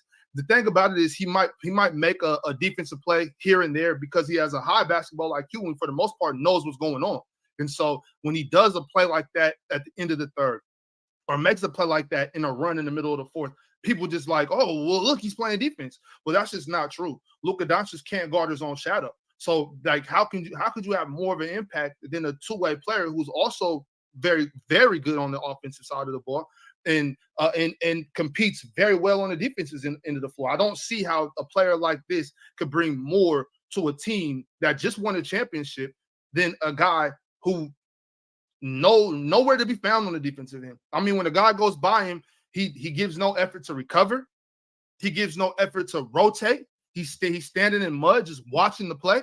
You can't be that impactful in winning if you a complete negative on the defensive end. I don't understand how we can really have this debate. Once again, Elder, I'm sorry you got a bad topic. Another bad topic that I will probably still win this debate. Anyways, we can go that route on the defensive end because we already understand what the NBA is all about. The NBA is not about pushing defense forward. The NBA is about entertaining these people. And that is exactly what Luka Doncic does. Now, I disagree that he is zero on the defensive end. He has gotten better. He has been challenged by a defensive-minded coach that he has in Jason Kidd. So it's going to take time. Now, is Tatum a good defender and a good offensive player? Yes. But when you add up I don't even want to bore y'all with the efficiencies and scoring and shooting, all that. Y'all know all of that stuff. Every single category, Luka leads in every single category. And you see him on the same trajectory. Now, mind you, Luka's not playing in the weak East. His whole career has been in the mighty, mighty West, battling those guys. And he has, in a short time frame, still gotten to a Western Conference final. This year, making it all the way up to the finals and everything. Did he lose to Boston? Yes. But when you got the payroll that Boston's got, and you got the type of players that Boston got, and guess what? Boston did a good job of putting an all defensive-minded, all-star team together. Porzingis is a previous all-star. Everybody on that team's been an all-star except Derek White, pretty much. You know what I'm saying? So, and he's an Olympian, getting more time than Tatum. Don't give Tatum credit for these championships. He didn't get MVPs. Keep going, Elder. Ox, can you stop? Look. I want y'all to remember two things from that round. One thing, he brings up Jason Tatum not winning MVP. Right. I'm gonna address that from the first debate, the Kobe Bryant debate. Remember that. You better. Shit. Yeah. But also the entertainment thing. Oh, that was man. a bad. That was terrible. He finished better, but he started terrible. I'm 50-50 on this round a little bit. It's not that I don't agree with what he said. It was like why he said that at that time. You know what I'm saying? Yeah. Like, Yo, bro, he said that. I have to look back at the question. Like, hold on, what are we talking about here then? because he wasn't wrong. It's just like, why are you saying this? But the question, the topic is impact on winning, though, not entertainment. No facts. Right. Anybody got anything to say about that round, or just can I keep it going? I think only thing Elder did bad for me was like he started off bad, and then he acknowledged the fact of that because your whole point was Luka defense. Then he said Luka only lost because Boston was just such a great defensive team. That was the only bad thing he did. Yeah. I think with He you putting his biases in. Yeah. I think you hit everything point on that round because now I'm trying to see where you're going to expand from this point because there was like obviously the one glaring point that Luka had because everything else offensively he got it. Defensively is clearly his problem. So I'm trying to see where you're going to go from there. So I might lean towards to you because of this round, but it was close. I also want to point this out to y'all too because I've seen where in the chat people will say that just because you play both sides of the floor doesn't mean you're more impactful. And I've actually gone back and forth with Once, who's here too, and about that. Yeah, I don't agree. I don't agree with you. I don't believe. Yeah. I don't believe that that's what I said in this round. What I said is Jason Tatum is a two-way player, but he's a great offensive player. Like he's not just a guy that can score and plays good defense. Like he's great on offense and he's above par on defense. He's not just a two-way player. I said that in the first round. If I'm not mistaken, you said, and I'm trying to quote you word for word, that you don't believe that a player that can't affect the ball on both sides can be that impactful. That's different than what you're saying right here, bro. Right. Well, no, I said, how can a guy that can't provide anything on offense? I mean, defense. I want y'all to understand that. But when you say that, though, we had this conversation, y'all. Like, I want y'all to understand how bad Luka Doncic is on defense. No, he improved. Magic was bad too. Yeah, but Magic was a much better defender than Luka Doncic. Luka was above average this year, though. So that's all he did. No, he wasn't. No, he wasn't. He was a little bit below. I see Magic Johnson play that Ole defense. I mean, compared to how Luka used to play defense. That's it right there, SB. He's better than what he was the year before, but that ain't saying shit. Yeah. You know what I'm saying? I mean, Tatum, what, the fourth best defender on his but team? he's so that's not the point, SB. Like, I mean, I hope Elder say that though. But that's still not the point. He alludes to it at some point. What I'm saying is that's still not the point.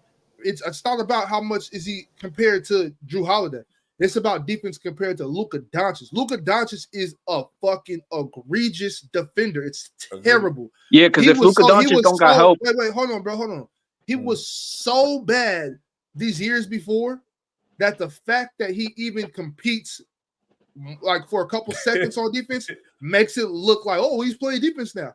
Like he might compete for a second, but he doesn't have there's no second effort. His defense is so fucking bad that it used to be worse than this is what's scary. Like it's still terrible. He could only play this defense because of his team, though. You know what I'm saying? That's why I will also give you that. Like, he's only playing this elite defense like that we're talking about because he got the right pieces behind him. So he could. No. What I'm saying is these moments where people are like praising him. You know what I'm saying? Like the highlights, like, oh shit, he was in the right spot. He's in the right spot because he got the right center behind him, so he could lead whoever it is there, or he could stop whatever is going on. Like it's because he got help. It's not because of him specifically. Yeah, but Platt, that his defender hit him with another move. Like he could stay for one move, but like his defender hit him with another move, and he is done, bro. He's finished, bro. Like, come on, bro. That's horrible. Oh yeah. I'm not saying that. I'm not saying he's not cooked. I'm saying that he has these brilliant looking plays because he got brilliant defenders around him to do the right thing. So his options, he knows. It's like, why the fuck am I gonna guard this when I know I got this guy in the back? You know what I'm saying? Like, no, you see, I think it's that, but I think it's different. I think he knows the defensive scheme is to help him out. So I think that's why he takes those chances. Like, yo, man, these niggas supposed to help me out. So why the fuck am I going crazy? Facts. That's what I'm saying.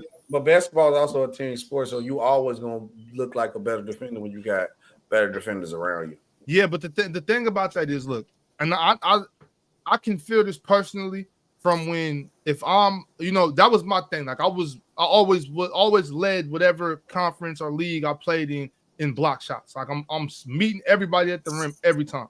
But that doesn't mean that my guards are supposed to just let people go by. Let niggas go by you. But like you have to hold on, bro. No, that's never anybody's scheme. No coach would ever scheme that. That's Gobert's scheme. Listen to what in Utah, he cleans up, bro. No. Listen to what I'm trying to tell you. I need you to listen to what I'm trying to tell you. Yes, the scheme might be like, okay, send them to the big. Send them to the big is not letting people go by you because you have a shot blocker behind you. No coach, I repeat, no coach, I repeat again, no coach would ever, I say again, no coach would ever just be like, oh, just let him go. You got a guy behind you. I didn't.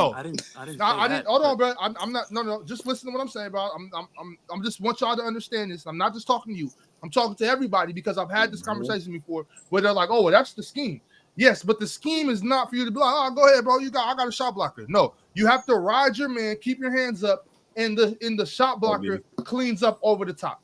That's what I'm saying. His moments is when he could actually do that, but that doesn't mean that he's a good defender. That just means he's following the scheme, and the scheme is built to help him. I'm not defending him. It's the opposite. I'm attacking him because his good defense is not good defense because he's a good defender. It's because he's smart enough to know what the scheme is, and he's like, I'm gonna put myself in position. But that's when he does it, not that because he doesn't do it all the time. You know what I'm saying? But I'm saying those highlights. I agree with you, Ox. No, I didn't say the scheme was just to let him go by. The issue with Luka, and I think Easy already brought it up. The issue with Luka is if the scheme. If somebody's trying to get by him and go into the rim, he's just gonna let him go. But if somebody's trying to get a jump shot on him, he'll stay in front of him. He'll guard the jump shot. But the minute you try to get past him, he's not giving you any effort. He's letting you go straight past him. And that's that Donovan Mitchell. I think the reason why Jason Kidd implemented that scheme is because he knows once you get that first step on Luka, he's not guarding you. So he's like, what? Try to keep your man in front of you, and once he blows by you, stay on his hip and drive him into Daniel Gafford and Derek Lively. Yeah, and but he doesn't do that. He doesn't even stay on the hip. He just he don't turns even and watches. Hip, he just watches. Luka was trying to do that until he got hurt. But I might have seen him do that a few times, bro. But very rarely. Those are the highlights. Yeah, he didn't do that very rarely.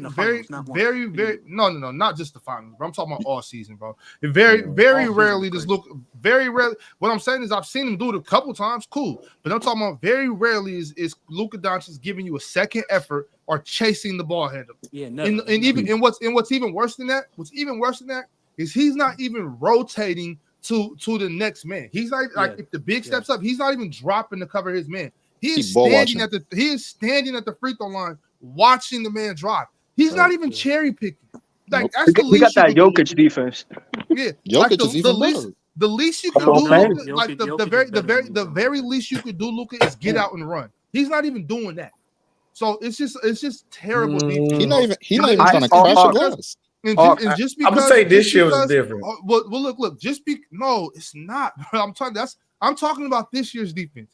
I don't even respect last year's defenses or anything enough to even speak about it. What he's doing this year is at least giving a half-ass initial effort, and every once in a while jumping and passing lanes and shit. That's what they consider so much good defense now. His defense was so fucking bad that what he's doing now, people are like, "Oh, at least he's playing defense." Like, no, Oh, he's taking it not. serious, yo. He's taking it Yeah, serious. I never thought Luka was good, but I did start seeing the effort, and I don't know if it was what I don't know who said it, but somebody said when you have a better defensive team around you, you give more effort. I don't know if that was the No, it reason why makes you Luka. look better. I didn't say it makes you look better. Like if you play like basketball, if you got a bunch of good defenders, even if you not that good, you'll look good. Or at Right, least right. look average. I don't know. I don't know if it was because of the defensive pieces that Luca decided to give slightly more effort, or if it was because of Jason Kidd, It's or the because he playoffs. just lost weight. But I'm talking about in the regular season because I think Luca Oh, was better defensively in the regular season than he was in the playoffs. He was terrible in the playoffs, especially in the later rounds. I think he You was know, more tired. you could argue that. In the regular season, at least the effort was there more consistently. And about the closeouts, Luca was actually attempting to close out in the regular season. He just didn't do it at all in the playoffs. There was nothing there. And then when he got to the finals, it's like he didn't even try. I What don't I'll know if it say was is it's the injuries or the it's fatigue, easier to but he play didn't try. defense in the regular season. I'll say though, because who's he Yeah, facing in the sure. regular season? You know what I'm saying? Like, so I'm not trying to give him an excuse, but like it's like comparing him to the regular season is kind of like it's easier to play defense because they're not playing as hard as they are in the playoffs. In the playoffs, they like hunting him. They got an entire scheme developed just to kill him on defense. Like they don't got that shit in the play in the regular season. And So I'll like say, I'll, there's no reason why we should be up here praising him for closing out. I'm just saying, bro. Like his defense yeah, is that's a just bare minimum. fucking terrible, bro. Bare fucking But Yeah, minimum. it's bad. It's bad. let's keep it moving because I don't want us to forget about what's been said already. All right, y'all, let's go. Elder from going? Don't give Tatum credit for these championships because he didn't win MVPs. But y'all remember the Kobe Bryant talk we just had a minute ago, right? Don't forget about that. And Elder, once again, I do want to say, yeah, this is a lopsided debate for you, and I'm sorry. And if I do lose that, it's not about Jason Tatum. That's about you being a better debater than me. I would take that if I lose this, Jason. That's on me. My bad, brother. But look, you brought up. I was going to buy some gym shorts that cost me $60 each, but after hearing about this $10 shorts I'll deal, add, I yo. Entertainment. And yeah, that might be what the league is about. But basketball is about winning. The NBA might be about entertainment and selling tickets and shooting 50-foot threes and all of that. That's cool. But we're talking about basketball and winning. And who has a more impact on that? And it's not Luka Doncic. And it's definitely not. The thing about Jason Tatum is this as well. Even on the offensive end of the floor, when he's not having a great shooting night, he can take a step back and become more of a facilitator of the offense, more passing. You know, he can back off. Luka Doncic does not back off, and that might be because he very rarely has a time when he's off like that. But Jason Tatum is versatile.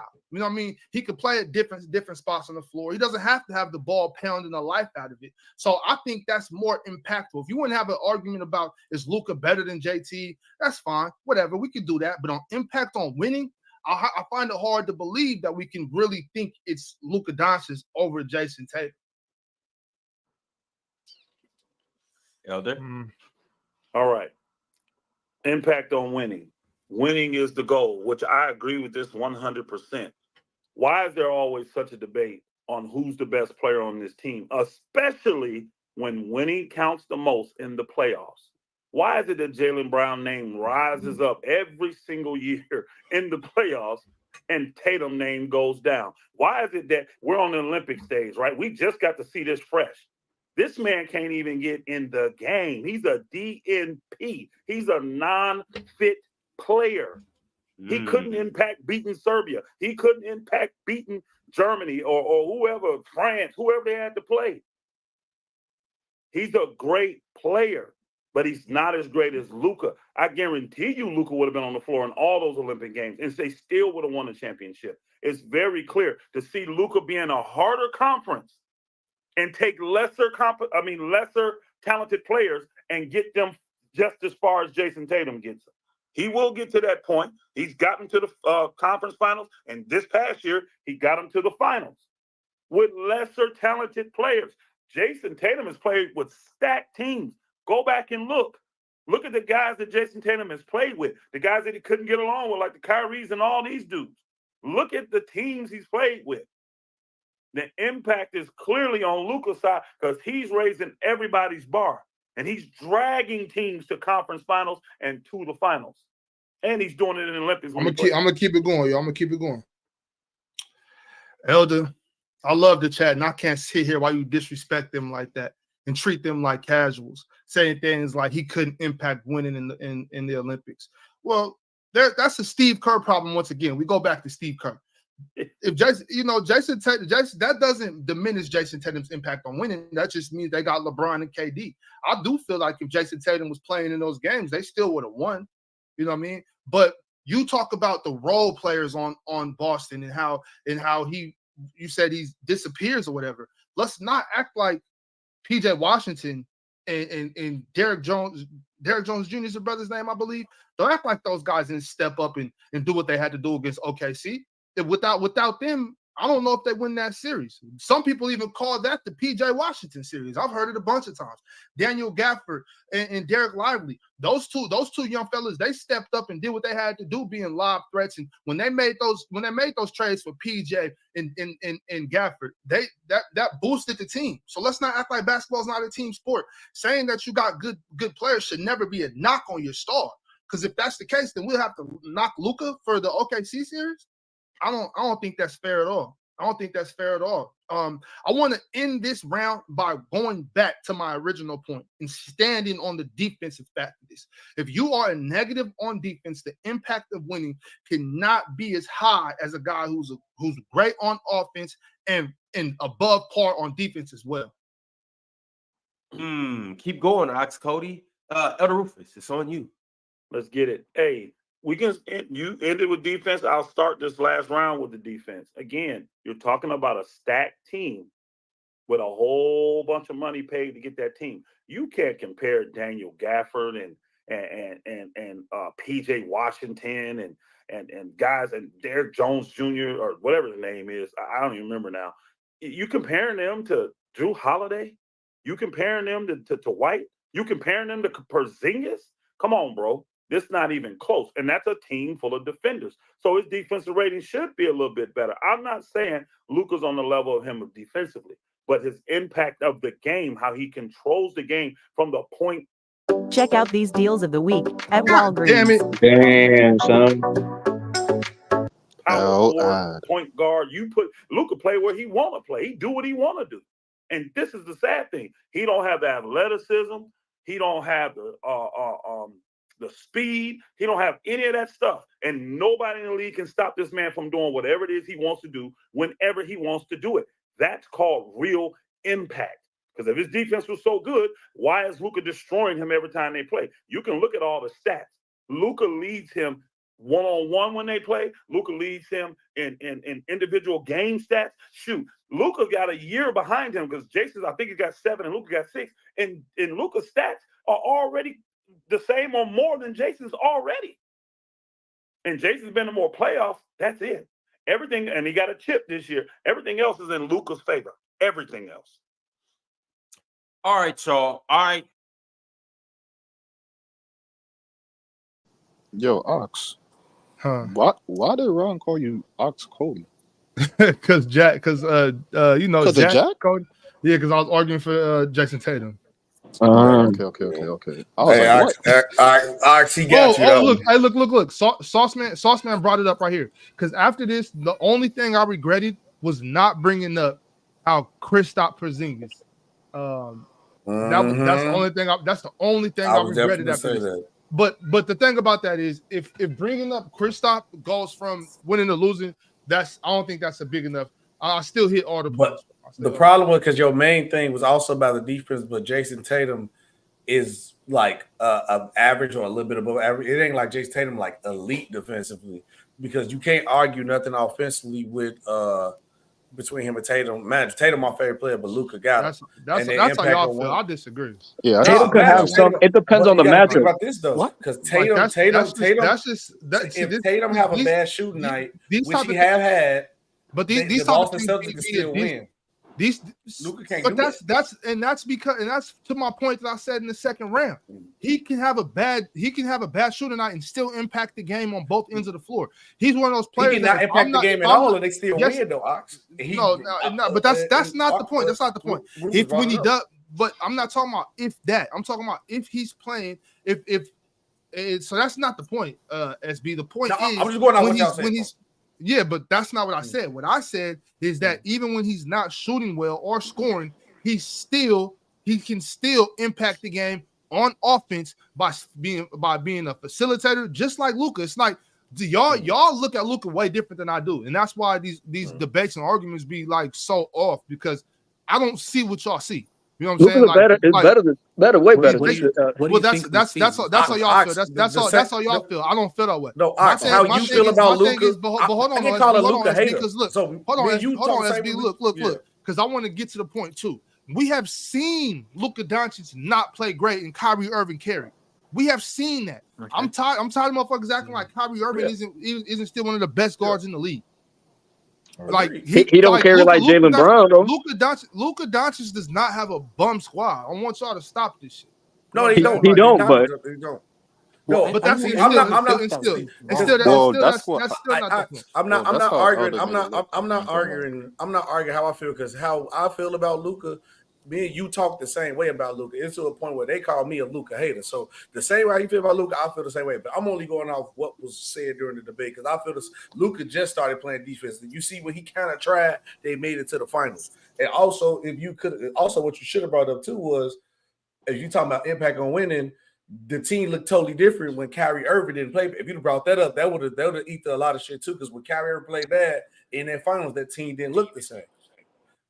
But that is that Luka Doncic's fault? Like, if he got a great impact on winning, but if Kyrie Irving ain't as good and Luka had that great impact on winning, why when Kyrie Irving looked mediocre, the team don't look the same at all? Because he's part of the team's success. That's like saying like, yo, if each player got like a certain percentage and like, yeah, Kyrie's at half whatever he's given, of course the team is not going to look as good because he's not giving his percentage. We all agree that the Celtics have one of like the best defenses in the league. So I mean, like to expect Luka to start dropping 40 to make up for Kyrie, like it's crazy. It's not Luka's fault that Kyrie got some type of shit with Boston. Like that's just Kyrie's never gonna play good facing them. Like that sucks for Luka, but that's not his fault. No, it do sucks for Luka, but from the point I'm saying is because how he brought up like the Jaylen Brown thing and Jaylen Brown taking over. But I'm saying to like combat a point that was said during the debate. Because if you ask like my real point, how I feel about like the Luka situation, is that I feel like just like how Ox feel. And I usually get called a Luka hater. I sort of got they be like, you just hate Luka so much, but I'm calling a spade. Like if he actually tried more defensively, he just hit the mark on the real like the passing thing. I had him in a realm with like the Trae Young where he's like forcing the pass, even though he had the skill ability, but to like make the pass like how he was doing this year. The 1 year he actually was trying to defensively care more about making the right pass with his skills. Look how far the team got and look how better the team looked. Luka changed one time this year and put a little more effort in things to change his game, because Luka played. A lot of people don't talk about this. Luka played very selfish. They give him more credit because there's a skill set to pass. But if you go back and look at how Luka used to play, he played very selfish. And then the effort that he put defensively was so goddamn garbage the last couple of years that, like Ox even said, the one time he did a little bit of effort, we praised that shit. And that shit wasn't even the case, though. I got one question for Ox. If Luka Doncic does what Stephen Curry did with jump shooting teams, like, because what he's saying is Luka Doncic's style of play is not gonna work because it's selfish, and that's a lot of criticism that people have like about LeBron at times early in his career, Michael Jordan, stuff like that. If Luka Doncic could win a ring, or maybe 2 rings, and Jason Tatum only wins this one ring, would you still feel the same way? I don't know. We got to see how it happens. You can't just win a ring. You can't just win a championship. Depends on how you win that ring. You know what I'm saying? I got to see it. Like I don't like the way Luka Doncic he plays basketball terrible. Like it's just he improved this year though. It's terrible. You know what I'm saying? Like I can understand. There's a difference between you being talented and being able to put the basketball in the hole, and besides being a good basketball player. You know what I'm saying? I don't know. Like he's great. He's great. He's fantastic. Top five for sure. I mean, I don't know. Like I'm not. You don't know. I'm just not high on Luka Doncic, yo. Like, I'm not happy. He top 5. I'm just not. I want to ask. I don't know. I don't like how Luka Doncic plays. It's terrible. No, but I think Elder got you on this. Box. I got Elder on this one. I think he kind of stayed the course with it. Made good little point. Made great points. But it was close. It was close though. But I forgot kind of the first round, but the last two, I think Elder got you on the last two. I don't know who said. You said something like Luka's style doesn't translate to winning basketball. I want to understand how is that so if most of the time he's had a bad roster around him, and then the 2 times he does have a good roster, he goes to the Western Conference Finals, then the NBA Finals, and he loses to a better team. Is Because that he not lost. winning? So it's losing. Yeah, you have to win to prove the style is good. Like if you don't win, you can't prove it. But doesn't that How? that just doesn't make sense to me because you're essentially penalizing him for going up against a better team. It's the same thing with James Harden. If James Harden didn't go up against the 2017 Warriors, do you think he would have a ring? It don't matter. That's what I'm trying to get y'all to understand is that it just don't matter. Like if you lose, you lose. I'm not gonna be like, well, oh, you played against them. Like you lost. It's just that's just all there is to it. I didn't have no control over who you played. You know what I'm saying? You didn't have no control over who you played. But the one thing we can all agree on is that you lost. Yeah, there's players in NBA history that have beat better teams. Like it's not like Luka Doncic is doing the only thing nobody's ever done. There's other players who have done that. But by that logic, you would have to say everyone who didn't win played a losing style of basketball. And I know you don't believe John Stockton was a losing. By that logic, I don't have to say that. I'm not talking about you. I'm not talking about you, Bob. I'm talking about the other guys. If you didn't win, you didn't win. I can't call you a winner. I'm not gonna say that you wasn't a winner overall in basketball, but I mean it's just something you gotta do before I could call you that. Like if you never win, I can't call you a winner. There's players who won who feel that way. There's players who won that don't feel that way, and there's players who lost that feel that way, and the opposite. So it's just that's just an opinion. You said he played losing basketball because he lost. So that Exactly. So did Steve Nash play losing basketball? Was he a losing player? Yeah, he played losing basketball because he could never win. Like I don't agree with that. His style couldn't win because there was no defense. Like we've never seen a team do that. Just all offense, no defense. Like we've never seen that. Okay, so what about so back to my question, John Stockton and Karl Malone, did they play losing basketball? Yeah. Karl Malone used to fold in the playoffs. What are you talking about? Like no, but here's my question, Platt. What happens if a nigga if Jordan didn't exist? Like they only lost to Jordan. I mean, if my uncle had what, like, come on, like, what the fuck? So wait, so. But I don't agree with that point, though. So why? I mean, Platt. So if a nigga floor raises a team and takes them to places where they overachieve that, but they lose in the end, that they still a habitual loser, even though he's floor raising them to a point where they never could have got. If that nigga didn't do that. Yes, absolutely. You gotta win. Like no matter what, like no matter the circumstances, you gotta win. Because like I said, look at Dirk. Dirk wasn't supposed to win that year, and he won. Why he win? Because he overcame a super team. He overcame Durant and whatever. He overcame Kobe. He's done it. Like I need him to do that because that's the type of player that Luka Doncic is. That's the type of player that Nash is. They're only gonna win one championship if they do. I need you to win. Bro, the other thing about Luka, which I just don't agree with, you know what I'm saying? And people hate it. I just don't see what people see. Like I really don't. And it might be my fault. I might be blinded by hatred for something. I guess I just hate him. I don't know why. How much you know what I'm saying? I don't know. I don't know. I don't I mean, know why. you might have a bias against him, but no. But look, I don't know. Hold on. I don't know what it is about it. Put this elite passing shit. I just be like, where? Nah, he's an elite pass. Come on, son. If you say so, I don't know. I don't. So where? Can I ask you a question? Like when? I think. How? Who do you think? Why? Who do you think are better? He's great in the pick and roll. He's great driving kick. He's great in like. Let me check Luka's stats versus the Kings real quick. Man, Wait. It be basic shit, bro. Like I'm just not a nigga that's really just. I just don't. That's how I feel about LeBron. I don't hype up basic shit. It's just like, oh, that was a good pass, but elite, no. That's how I feel about LeBron, but y'all killed me for that. Who do you think are better passers than Luka? Is my question. Yeah, who you got as the better passer than Luka in the league besides Jokic, probably? But real quick, Ox, even that basic shit, some niggas can't even do. So like, you could say it's basic, but some niggas That is can't even true. do that basic shit. Yeah, So yeah. like, No. What I'm That is saying is, true. I don't Jordan think can't do he's. that I don't shit. think he's. I don't think he's a terrible. I think he And does it's the right him play all too. right. It's good But then, decision making. a lot of the time, that's what I be talking about. That's why I call him a grenade launcher. He makes so many bad decisions. That's just like, bro, he's only passionate because he finally got trapped, and now he's kicking it to somebody with a second and a half on the shot clock. Like, that's a bad pass. But But they're don't you open think though. he's doing that on purpose it's still because he bad. knows the defensive I attention is hope going to I be hope How? on him? he's They're I hope he's open. not doing it on purpose. Shit, that's tough for me. Look. That's tough. He's not doing it like Russell Westbrook. He's not doing the move Russell the Westbrook. ball. He's not doing the Russell Like Westbrook. my thing is, if you just move the ball, then it won't even They come moved the to ball him. better this year. They moved the ball. They changed game. He's not doing the Russell So Westbrook. wait, you fought In the at end, Luka for none of looking it, for his shot first, but that's Now his look, job. That's his now this role on the team, though. this nigga in the chat comparing him to Rajon Rondo. Like, I can't What? do this shit with Nah. you.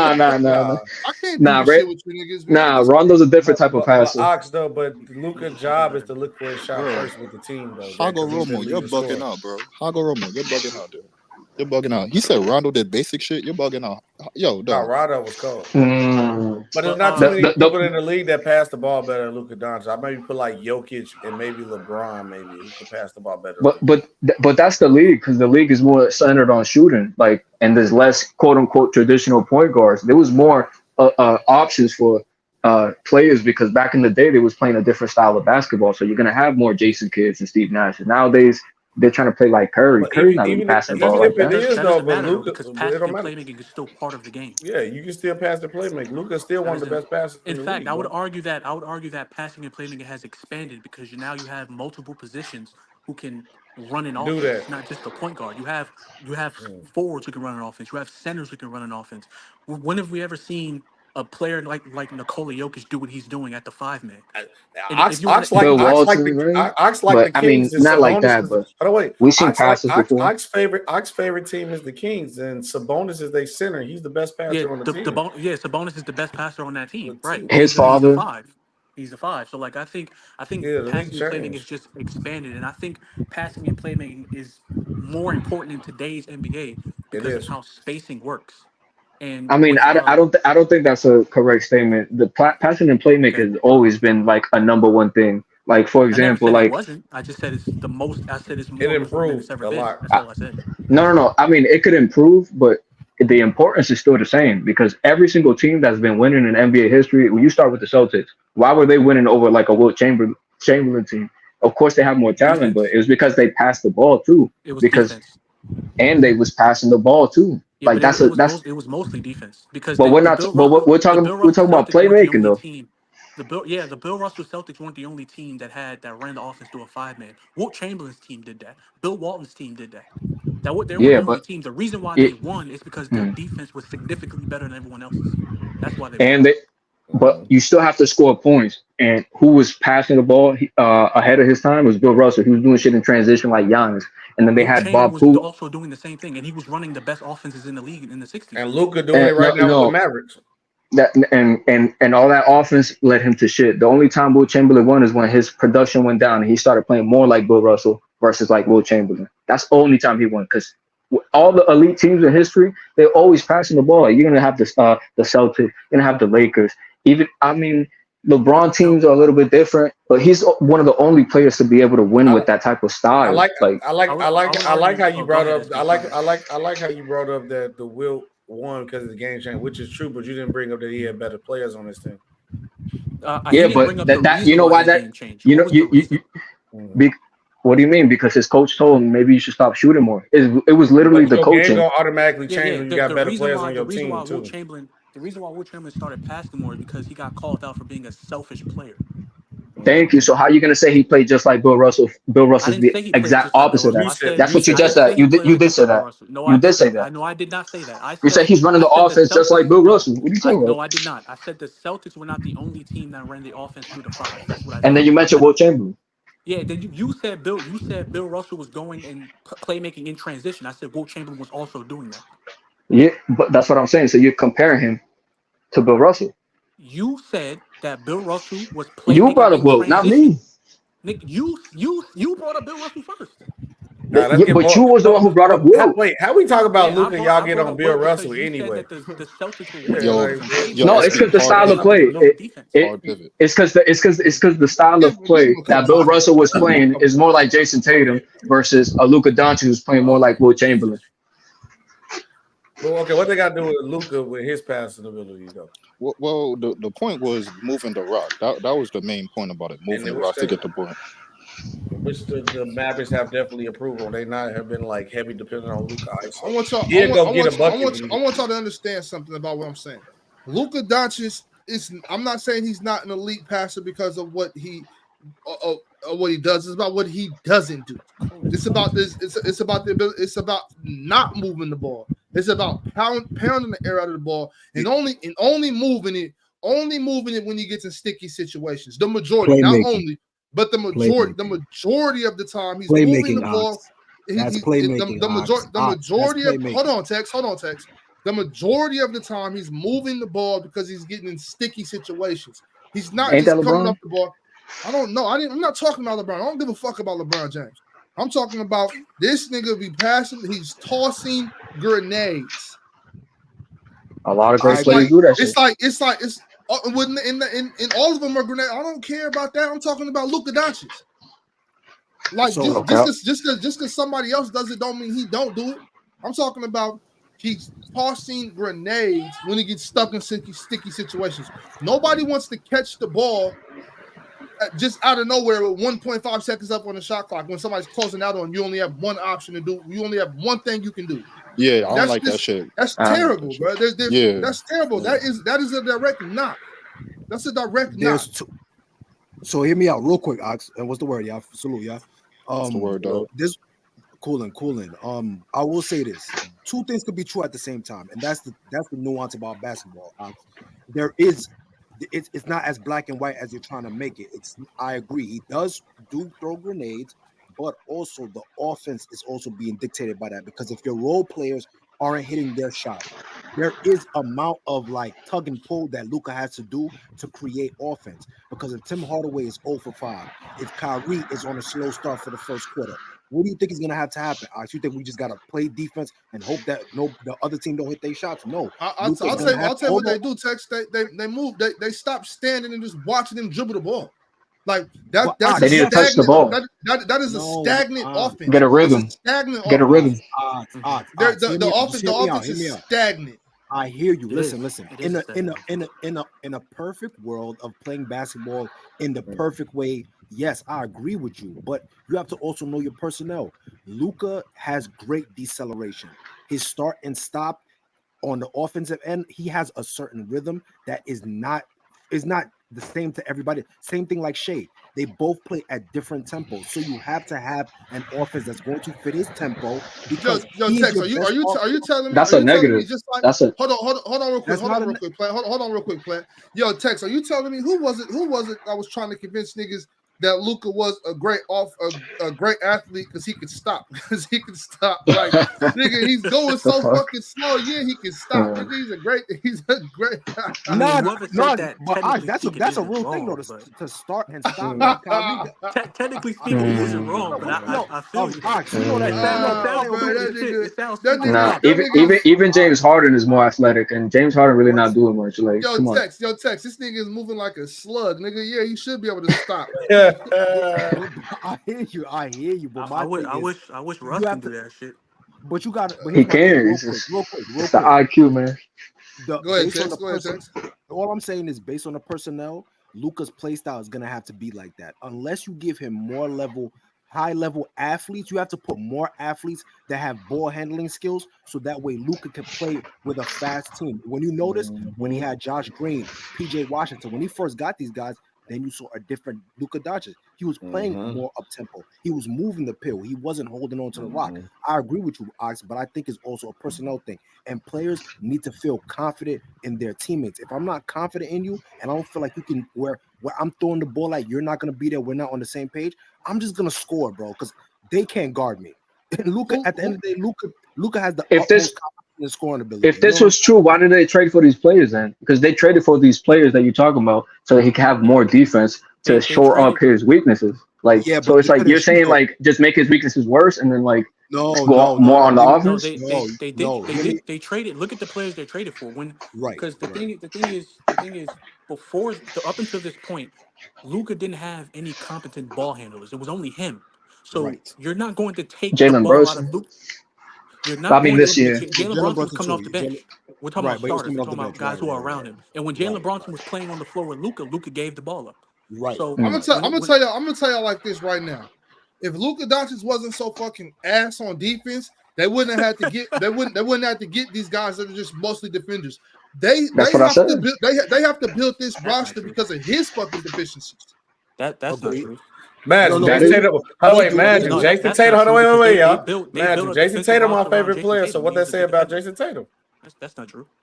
They It's built a like defense. you're not gonna find a bunch of Draymond Greens who could play defense and do all this other shit that Luca could do. Like it's hard to find these type of players. So it's harder to build around Luca to have like these deficiencies like met and then also still be like a regular or a efficient player on offense. Like No, it's that's hard to true. find that type of I mean, player. they And we got went it's not his teammates' fault that the general manager has to build around a fat fucking slow ball hog.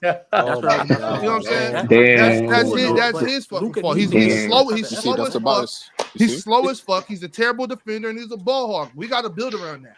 It's the same thing I said about Trey Young because the main issue I had with Trey Young is he didn't give any effort on defense. That nigga didn't try.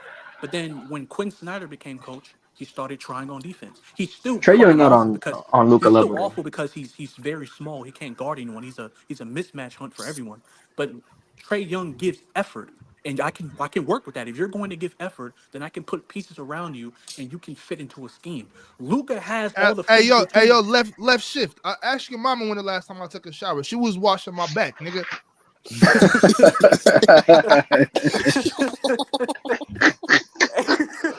Damn.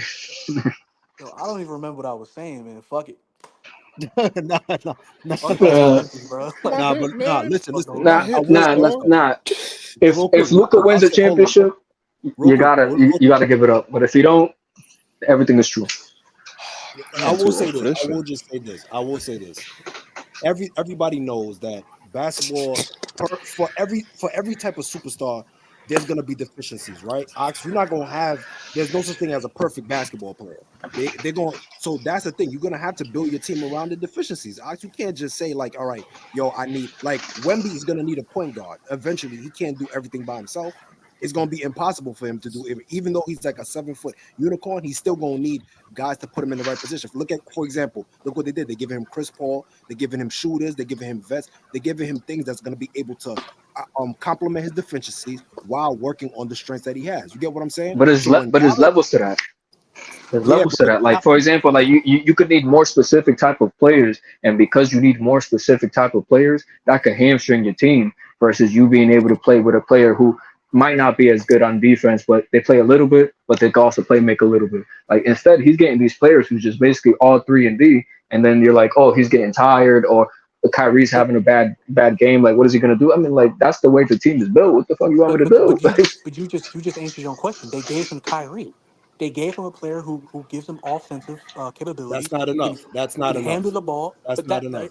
even if it's not enough, they're trying to build something around him. Right. When they realized that putting the ball in Luka's hands and let him dominating it wasn't going to work because he's the only nigga that the defense is going to pay attention to, they brought in Kyrie Irving. And when Kyrie Irving came in there, Luka was able to give the ball up. And it still didn't work, mainly because I believe they just went up against a significantly better team. If they played against, I They don't made it to the know, finals. It worked. I mean, yeah, but Yo, but Tex, it didn't work because they didn't win. Is what I'm saying. they look so much like.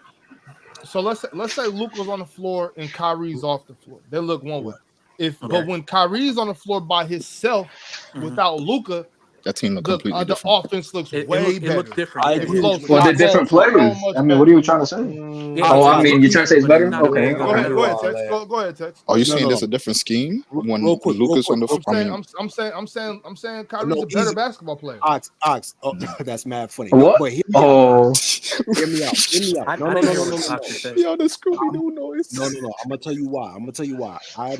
Ox, I agree with you because what happens is that team plays fat. It what that team is supposed to do when Kyrie's on the floor by themselves is exactly how they're supposed to play. Jason Kidd wants them to play the way that Kyrie. It's just that Luka, he has an advantage at his size, and being that he's able. Ox, you know what it is? It's what Luka is. What they're trying to, in my opinion, what they're trying to do is to make him the mismatch for point guards. He could take you in the miss post. He could anytime he's pick and roll. So the potential of Luka, of what he's supposed to do, is to facilitate the offense, be like Jokic, and create these mismatches. But what tends to happen is, like you said, he pounds the rock. He does this. He takes the grenades. So when we see Luka, when he's excelling and doing these things out of great, it looks amazing. But when he's pounding the rock, it looked nasty. It's the James Harden effect. You get what I'm saying? Like, so I agree with you. I understand that effect. But when it's good, bro, the boy's nice. The boy cold, bro. Like when the rhythm is there and the tempo's there and he's playing at a good pace, like you're saying, when it's Kyrie and they're moving the ball and doing it like that, it's a different team, Ox. It looks like a different team. I agree with that. But I want to ask. Some of his I want to ask Bob this because he did say earlier that he just wants Luka to move the ball. My question is, if you have a ball dominant player who, even if you don't think he's an elite passer, let's just say he's great at everything. He's a great scorer, great passer, great playmaker, and he's drawing in the entire defense with the ball in his hands. If you know he's capable of doing all of that with the ball in his hands, and there's really no other better option in the league than him with the ball in his hands, then why would you take it out of his hands? Ask LeBron. LeBron is better than Luka. What they got to do with LeBron? Peak LeBron is better than Luka. LeBron shares the ball though. He shares the ball way more than Luka. He had Kyrie and he had Kyrie taking this. Yeah, but I mean the reason why he was winning is because not like LeBron. Not like LeBron. Stop. Like even LeBron has the same problems, but it's not like LeBron. To me, if you're asking me who gets more of their team or who would allow a teammate to do that, it has to be LeBron because LeBron played with D-Wade. He played with a better Kyrie. And he played with AD. He has to because he's played with better players. If you're gonna say maybe Luka needs a better player, then okay. But let me speak on that, like what you just said once, because this is the thing. They don't play this way because of Luka's capabilities. They play this way because of Luka's deficiencies. Right, for sure. You know what I'm saying? They play this. Yes, they play this way because of Luka's deficiencies. Right. Because if you watch, it's like as a guy like Luka. Luka can't move without the ball. Luka's not cutting and moving without the ball. He's not running like Steph Curry. He's not touching this. He's not getting to this deep corner and then cutting the baseline, coming to get the ball, setting the pick, popping, catching the ball, pump fake, and going to work. He can't do that type of shit. Right. That's why they play like that, because he is a slow, fat, out of shape, lazy fucking basketball player. Okay. But how do you expect? You just said he's fat and slow. He don't have the skill. He don't have the ability to do that. But what his skill set does have him to do, he does that. ISO, pass to the open man, throw the that leads to bad basketball, SB. That's bad basketball. But it can't be if it can't be if all the offensive numbers show that the Dallas Mavericks are a better team with him on the floor. By volume, though, SB, that's not fair. I don't care what the numbers say. Every offensive numbers say that they better with him on the court. We're talking about numbers, but you could watch the game and see. Like, they will be y'all. But what I'm saying is, if you watch the game and see, you can see. Damn, this team could be so much better. Right. I'm not. So let me ask you a question. Sure. Right? Let me ask you a question. Real quick. The Mavs? You saying the Mavs could be better? You think? Yeah. Real quick. I don't think so. I think that's how they're designed. Hold on. Let me ask the question before you guys update, and I'm gonna ask it to Ox first, and I want you to give me your coach analysis, and then from there I'll pass it to the panel.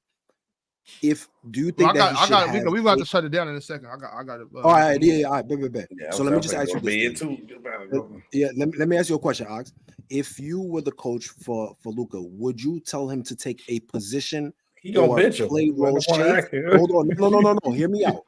Should he play more like Paul Pierce and be a more so like offensive initiator, but allow someone else to run the offense? No.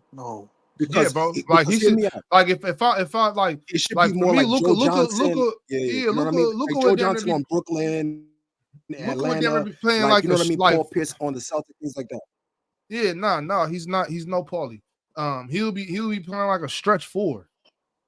What I'll the? ask you why. See, this is Yeah, you wild, Quiet. man. I, You nah, taking I, away don't- one I of his don't. strengths. Send us to hell. Send Well, us to hell. We're good. He's listen. already bad on defense. If he can't do what he does, like what the fuck is he gonna do then? Like the only reason he's that good is because he could do all that bullshit. If he can't do all that bullshit, what the fuck is he gonna do? He don't play no Well, defense. Like you I'm said. saying we'd run some offenses. The offense wouldn't be everybody watch Luka dribble until it's 2 seconds left on the shot clock and hope that he passes it to you, or hope that he doesn't because you're gonna have to shoot a bad shot. That's not the offense I would run. okay. Then what offense would you run? Because we all The understand that offense, Luka. He just said the it. offense will be Luka Doncic playing in the mid post, and we'd be running we'd be running cuts, moving, and maybe around we'd him. find Yes. maybe Mhm. we'd find Luka with Jason Kidd did that, didn't so he? no, hold on, bro, just listen.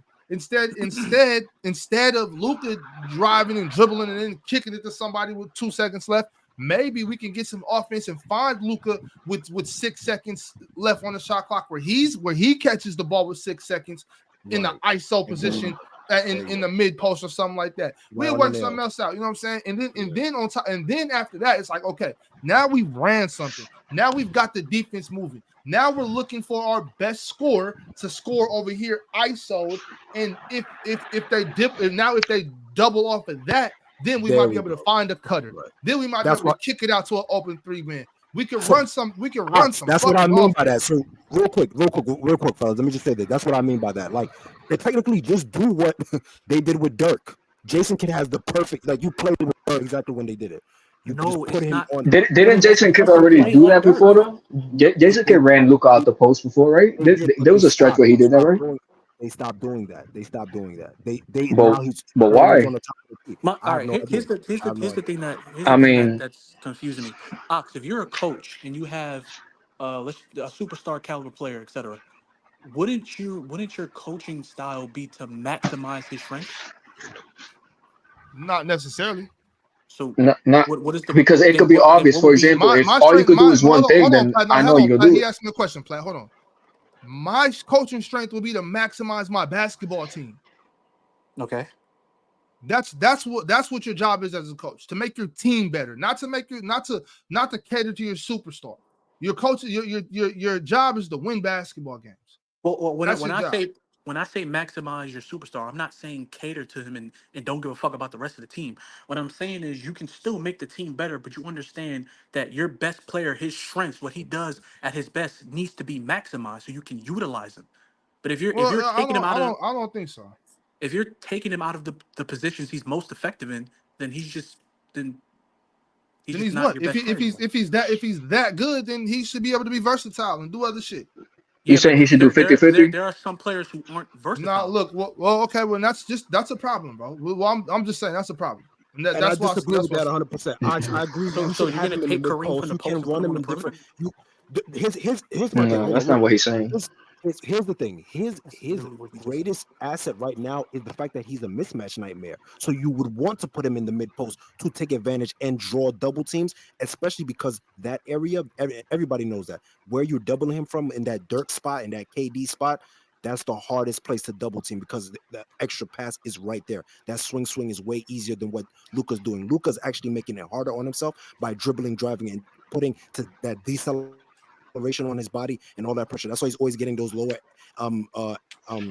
leg extremity injuries because of that. You get what I'm saying? Because he's always dribbling, driving, and knocking into people's knees. But if he's at the mid post and he's making 1-2 moves in ISO, or he's making that 1-2 pass, it's going to be way easier offense. It's going to flow way easier.